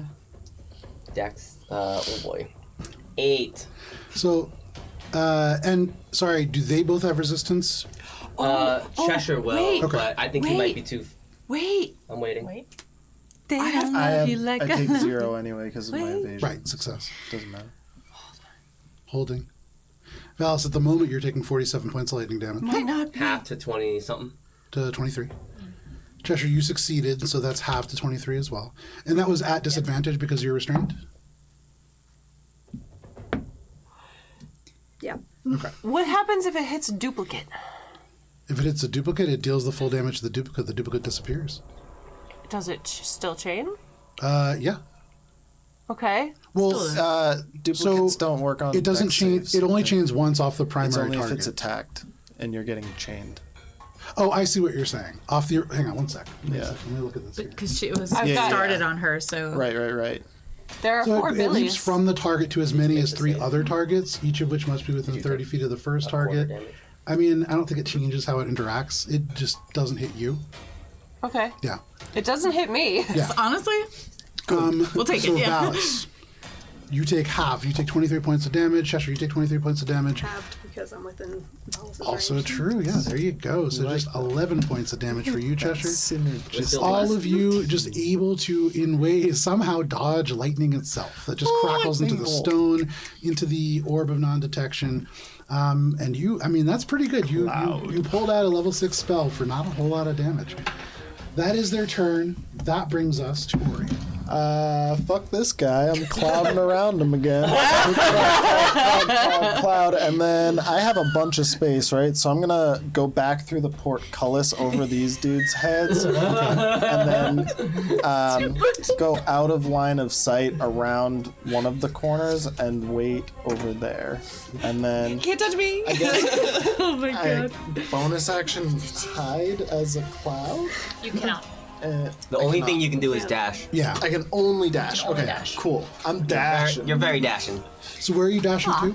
The end of this hallway, and then you said it's The T intersection. T intersection. You go to the left or right. I guess in a situation like this, I should just roll. The path to the left travels 10 feet and then turns left, and so like around a corner. The path to the right, the same thing, but turns right and around the corner. Cool. I'm going to the right, Okay. and I'm just. Do I have to move the full? You don't have to 300 with the feet. full Oh, okay. 300 feet, but you can only move. Then I go essentially. just like It's just right your move around the speed. corner so that I'm out of line of sight, and they don't know which like if they go and turn around, they don't necessarily know which way Sure. I So you went. go right around the corner. You're in an in between space. There's one corner like that, and then another one going the opposite direction. So right now you are in like a 15-foot long hallway, and nobody can see you. If you go around the corner a little bit further, you can hear like echoing. There is like a large tunnel beyond, but you hang out there. That is your turn. That brings us to Cheshire. I make myself as small as possible. You just start crouching down. You wrap your arms around your knees. It's kind of hard because it's like right where the stone is, but Do no my best to problem. take the dodge action. You can take the dodge action. Cheshire becomes like Absolutely a little like can take the dodge wavy action. two man. The next person that swings, you're just gonna like go limp so that you like Michael Jackson lean all the way back. No problem. You take the dodge action. That is your turn, Cheshire. That brings us to Valis. Alright, Valis turns to Cheshire, gives Cheshire a thumbs up. A little bit of and- electricity, like. And then touches Cheshire, and if you're willing, you can get phase step over here. Yes, please. I think I want to step. All right, and so Damn, right out that's the into most hallway. peril Cheshire's ever You been are in. on one this of other these side, fights. and for the moment, Cheshire literally died in another fight. Cheshire, you can hear it. That's true. And then I will attack the one Except that for I'm that flanking with Billy. I'll attack him twice, and I will declare it non-lethal. Okay. So You hear Valis go, non-lethal! No, we don't. You see him go. Yeah. So Ori's the only person who has any ability to know what's happening in there because he can read lips, but he's around the corner. Yeah, so that's a no good one point. knows. That's a good point. Excellent point. Dirty 20. Dirty 20, that hits. It's gonna be radiant. So now that we recently leveled, I'm always smiting. Smite. Do you need to know the damage 24/7. breakdown between slashing and radiant? No. Alright. 13, 18. 18 damage, and then I attack again. This is the same one that Billy attacked, right? Yeah. Okay. Attack again, even higher on the dice. That hits. So again, non-lethal. 17. Slashing and radiant non-lethal damage. Okay, they're looking pretty rough. As you draw back, you can see they're kind of wobbly now on their feet. You can see the breastplate badly dented, but they're still on their feet. They're now locked eyes with you. You could see they're shouting something at you. Anything else? That'll be it. All right. That is your turn, Valis. You badly injure this individual, and Billy, it is now your turn. You are flanking with this individual. They're hurt. Is this like an incapacitated amount of hurt, or is this like Not yet. cool? Bailey is gonna take the first attack against the not quite hurt yet guy. Okay. Ooh, so close. 31. That hits. Oof. Good sword roll, good. Ish. 16 points of magical piercing and a single point of lightning damage. And that is Billy enough, as you are able to... Oh, hang on. Billy, they are still up. No! As you strike them, you can see with 1 health left. You strike, and it like slashes across their arm. You see the brachial artery on the upper arm just rip open, and they clamp down hard. They drop their shield. They're only holding their sword, but they are just barely still alive. And then Billy walks around to go hit the other guy. Are you leaving the range, or are you just moving to the right? Just moving it, just moving a little bit. Okay. Just going a little sidestep. No problem. I just realized Rez hasn't done his helping yet. Rez is gonna help you because he's right next to that. Sweet, There I you go. need Make an that. attack at advantage. I do need that. So that is 23. That is a hit. And this is against the other one? Yeah. Okay. 15 points of piercing, 1 point of lightning. Okay. And then as a bonus action, I have 2 weapon fighting. Can I punch the other guy? Are you proficient in unarmed combat? Do I have to be proficient with it to I do? think because it's not a weapon. Give me 1 second. I think it just has to be like a light weapon. So if you just like pull out a dagger, you could. She gave her dagger to Ori. But I have 3 swords. If that's the case, Billy just whips out more smotier. It has to be a one-handed weapon suitable for dual wielding. So longsword, rapier, battle axe, mace, Cool. flail. More smotier comes out. Okay. More swords. Help action's only for the first one, right? Yep. Correct. More swords. Cool. That's 9. And so it's hard holding 3 weapons. Yeah, you have. This is very much. Isn't there a One Piece character like this? Yeah. So you have those 3 swords. You have 1 in your teeth. 3 swords. You're never gonna lose another fight. That is your turn. I no only had problem, 1 in Billy. my hand before. That is your turn, Billy. That's you what I heard. are still flanking this individual who somehow, despite all odds, is still I up. thought you said you weren't alive. That does bring us to the Lunarished. So now, seeing things shift and the numbers change, these guys are going to rush forwards as well. I guess I don't need to do a Zorro character now. In canon. Alberon. Thanks. Right there. It's So many guys up in there. it's the girl hands, you know. We just carry I have multiple all my guys things. still up. That makes this pretty easy. So those 2 had to run. They can't make attacks. The Goliath is going to take some swings against you, Valis. They're going to use a multi-attack. And first what they're going to do is they're going to attempt to hit you with their shield. Valis, does a 9 hit? It misses. Okay. They try to strike at you with the shield. It is unable to hit you, and so they take the sword and slash up underneath that. Does a 19 hit? It misses. All right. You are able to bring up your shield and just rattles right off. You reflect it away, but this individual who is behind you is now going to take 3 sword attacks against you. First one, only a 13. Second one, natural 20. Oof. Third one, 9. So the natural 20, the only one that hits. Valis, you are taking not a lot. 12. You are taking 16 points of slashing damage as this individual strikes again and again. The other one behind, you kind of shrink back, becoming almost like a crab trying to like hold these pincers up as they rain these blows down on you. But for a moment, at least, Cheshire, off in the distance now, you see that you are no longer the person being wailed on. Valis has taken that on. But that is those 2. The dwarf who is kind of near you, Billy, is going to turn and take 3 attacks against you. First one is... So, Billy, they swing at you. And as you are, like, attacking, there's 4 different Billies, or 3 different Billies, I believe.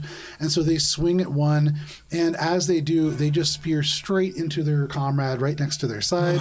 And with the natural 1, they're going to deal 14 points of damage to their friend as they deal max damage. Billy's just like, I haven't even cast that spell yet. You see, like, the one that is stabbed just shouts. They're, like, screaming at the top of their lungs, but it is silent to all of you.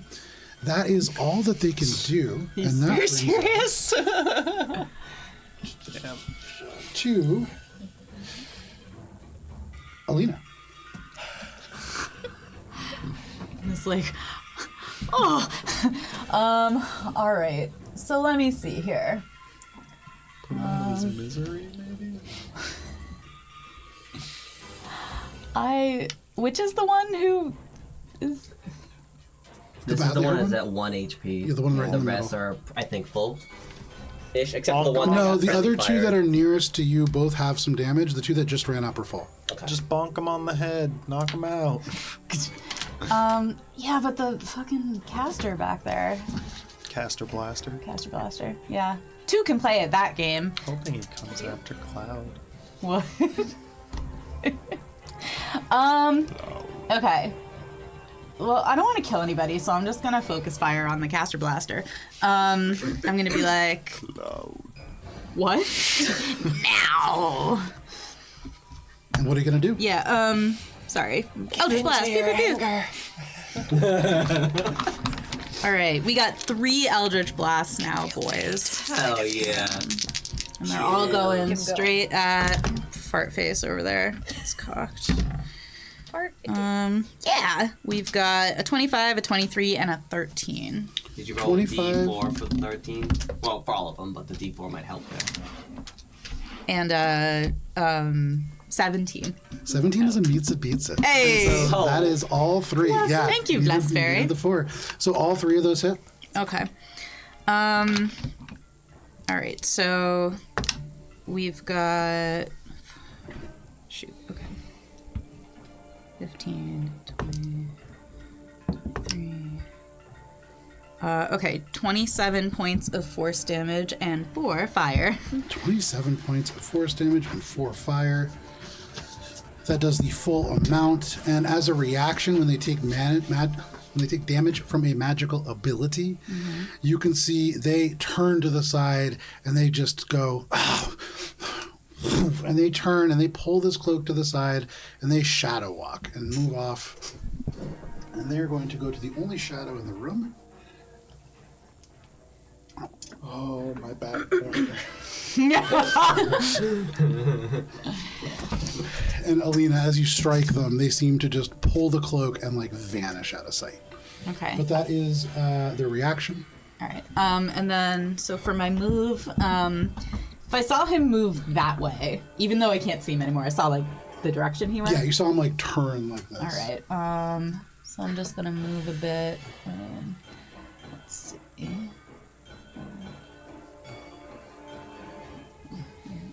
35. Okay. I'm just gonna. No, hold on. Skirting around.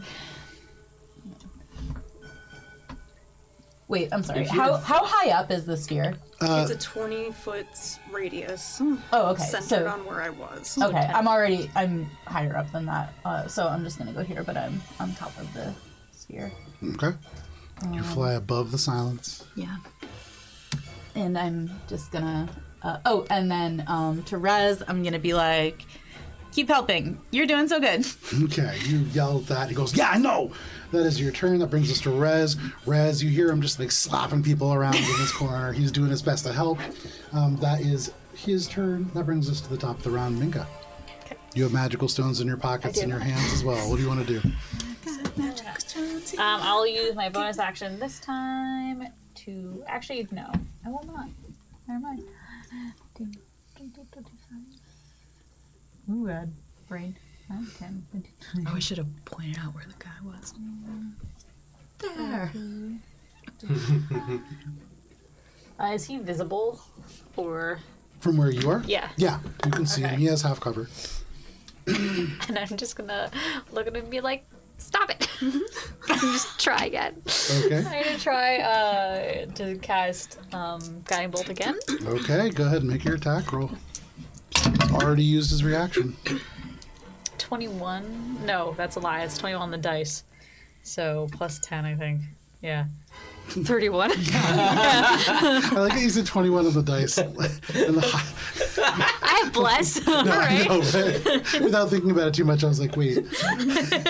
Yeah, a lot of rolls Can I get some of those dice? Go ahead and roll damage. On your natural 30. Could you imagine? 46. Okay, because it's the odd man out.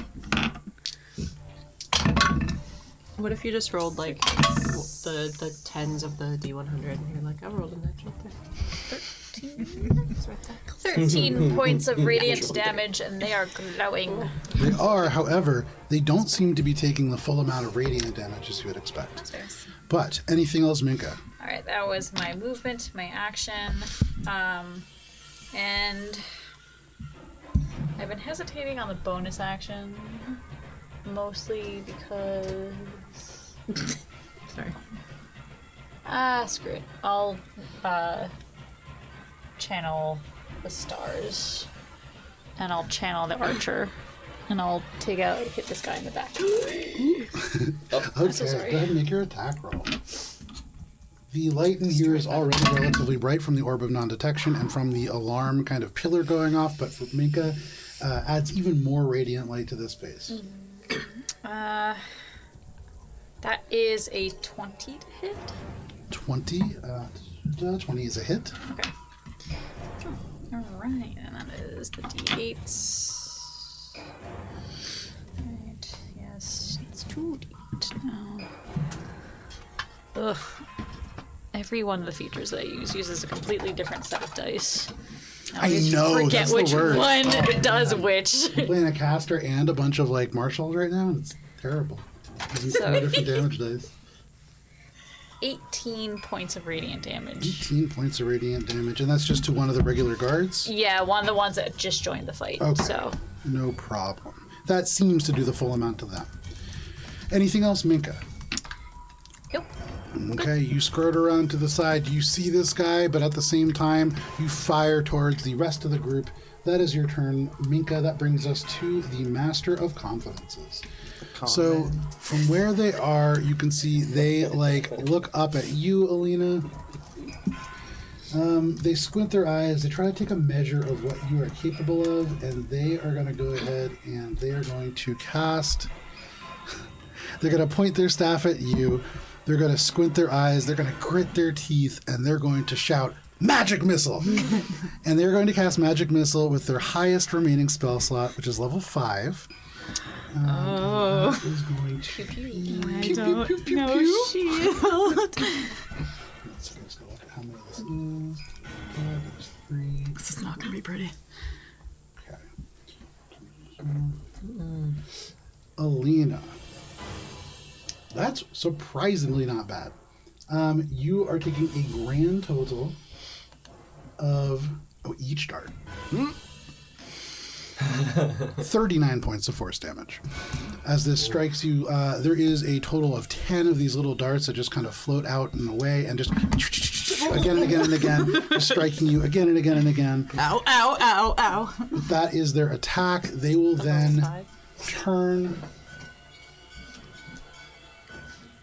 And they are going to. Right there. Kind of make their way towards the door. That is their turn. That brings us to Ori. Ori, you are over. How'd you get at 10 darts? Because. Twinned. No, twinned is only You for can't one twin thing. magic missile. As you upcast it, you add more darts on to the rest of the thing. Starts at 3 plus 1 per level. Starts at 3 plus 1 per level, yeah. So 7? Cast at level 5, so it'd be 8. Oh, there should be 8. Oh, 8, thank you. Wait. Fair enough. Give me my hit points back. No, it'd be. Take 6 hit points back. Thanks, husband. Okay. So I have effectively 600 feet of I movement. can't help you in my that aura, friendship. but I can help you with my I aura. want to use the rule 600 lawyer. feet to map out as much as I a player can feat. without going knowably It's into so many any hours, right? Mm-hmm. obvious Exactly. danger.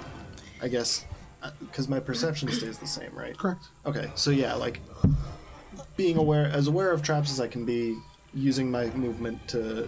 So your perception score is dependent on you having a regular movement speed. In the same way that if you were running like 80 miles an hour, you're not catching everything. So if you want to go fast, you can. You can use 600 feet. You're not going to be seeing 28 Right. passive Okay. perception. You'll be seeing like 10. Yeah. I guess it's more so that I can like move from place to place and like memorize the celestial that I see. In like, because you said there was but celestial, right? I guess I can't do that because I don't have like a. So, what you could basically the problem is that if you want to move quickly, you can't like also memorize them. Really, yeah. Right. So you kind of have to pick either you can either map but slowly, or just rocket through. Yeah, I want to map, but slowly. But I Okay. don't, and like I have the movement that whatever I get. Yeah. From, Yeah. So you can like move until you get to a point where it makes sense to kind of stop for Yeah, a second. but like that's effectively. I just want to do however much of that I can with my turn. So you move into the tunnel, going further around the corner to see these areas. The tunnels that you are entering are dimly lit, and there are these kind of triangular lanterns that are spaced a little bit less intricate and a little further apart. Every now and then off to the left and right, there are 20 by 10 alcoves, and you can see boxes and crates and things like that stored in here. You can smell leather and parchment. There are these little emblems attached to several of these things. You can see there are all along the ground stone tiles that are neatly placed to make it very easy to separate where different things might be stored. You can see this goes about 80 feet down, and then there is a staircase that is perhaps maybe 120 feet total further ahead. and you can see that seems to go down further into this space. Okay. I guess that's all I can do, right? Yeah, you can like turn around and get back to the T intersection if you want. You can see there is another kind of hallway to go, and you begin to move off in that direction if you want to continue to explore. Yeah. Okay, so that is your turn, Ori. That brings us to Cheshire. I would like to make my way over here Okay. and say out loud enough for everybody in the room to hear. Well, as much as possible. yeah. I suggest you stop. We're on your side. You need to escort us in. And that's mass suggestion on everyone, not our party, who is within 60 feet of me. Do you drop silence first? No. Because can they yeah, hear I'll it? drop it, Yeah. Is silence and concentration? It is. Okay, Mass you'll have- suggestion is not, though. What I it's meant, though, not. but doesn't anybody in silence? Isn't anyone in here not able to hear? Drop silence. Do the thing. So that will be fine for now. Next time, dropping silence first. But no worries. You drop silence. In this moment, suddenly shouting just fills the room. You hear this one guy holding his arm, just like shouting at the top of his lungs. It just like echoes everywhere. You wince. You can see the halfling winces like everybody. It is deafeningly loud all of a sudden. There is a sound of like metal clanging. There is like the after kind of thunder of the lightning bolt. But you drop silence, and then all at once you shout out for people. And this is a wisdom save? It is a wisdom save. And this is it's for each person that can hear, right? Correct. I would like to use my Omen ability to give the Master a -6 to this check. Okay. So first, doing each of these lunares. There is one natural 20. There are two that are rolling at 21. And then there are two who I believe are failing, one with an 11 and one with a 9. Yep, that's correct. Okay, so the two who just ran in to join the fight, they ran to the silence and then explosion of noise. And it's like that seems to almost stun them. They're like kind of, and then your words, the only thing that cuts through the chaos and the din, and that makes sense to them. You see, they kind of nod. For the Master of Confidences, this is a magical effect, so they make this save at advantage. They get a -6. They do get a -6. That is a wisdom save. Give me 1 second here. That is going to be 22 minus 6. 16. 16, thank you. That is a failure. There you go. Hey! So, Hell yeah. Once again, We wander incredible hearts now, gameplay. boys. What? I said it. Yeah, but what did you say? What did you say? You said it into your beer bottle. We're wandering hearts thing now, boys. You're the wandering fart. okay. I am. So in this moment, you cast Mass Suggestion. It spreads out throughout the hall. It echoes through the space. Everybody is shouting, and then all at once, there is only one voice that can be heard. It is magically amplified from the end of this room as this halfling yells out, "Halt!" And you can see, like, still kind of yelling. Everything stops except for this guy who's just... He kind of like slumps to the side. You can see the blood just onto the wall, and he just like slides down unconscious. You can put the Goliath down, but everybody else kind of holds. You can see there is like palpable tension in the air, and the halfling turns to you, and they look at you, Cheshire, and they say, "I am the Master of Confidences. I can hear no lies, and I know only truth. And you're telling the truth." They the staff down, and you can I am see nothing but honest, sorry. the pillar just, and you're all out of initiative. And because it is 10:11, this is where we're going to end for the evening. A very different ending than I was anticipating. I saw this go in a lot of different directions. Oh, so good though. Did you expect an honor guard? I didn't expect literally any of this. This was very different than how I saw this going down. But This is actually kind of close to how I saw it going down. yeah, That's kind exactly of. how I saw it going down to the letter. We didn't kill anybody, and Ori's off on his own, unseen. This Ori, is from as where good as it you could be. are, you kind of rush around the other side of this hallway. You kind of hear suddenly an explosion of noise, and that's what causes you to stop.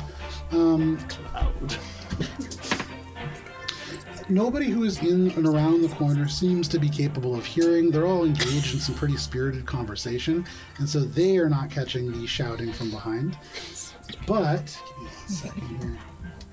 The path to the left travels about 10 feet and goes around the corner. You kind of duck around and look around the corner, and in front of you, there is a small privacy wall. Just beyond that, it opens up into a huge rectangular space. It smells of sweat and stale beer and damp stone. The air in here is a little bit hotter and more steamy, although arguable if you would be able to notice that as a cloud. There are a pair of stone benches with adjustable metal plates. You can see maybe like designed for strength training. The individuals who are standing around a sand pit, you see 2 people who are wrestling. You see one person passed out, wasted. Just like you can see, they are covered in beer that is almost stickying them to the ground. You can see this seems to be like a training area. Although, as you look around, you can see kind of in big, bold letters behind Celestial, but under that, scratched into the stone by just regular hands, it reads, The Porters Guild. And this is where we'll end for the evening. So thank you for joining us for this session of Adventures in Alberon Courts of Everest. We'll be back next week on Friday. But if you can't wait that long, check out our YouTube, at Alberon RPG, where there is something like, there's 1 billion hours of content, like a lot. You could watch every single session of Campaign 1 starting now, and if you don't sleep, you don't use the bathroom, you don't do anything, you will be at session, I believe, 63 from Campaign 1 when we come back next week. So, yeah, you can go check out the YouTube at Alberon RPG, but please stay safe. It's wild out there. We'll see you next week. Goodbye. Bye.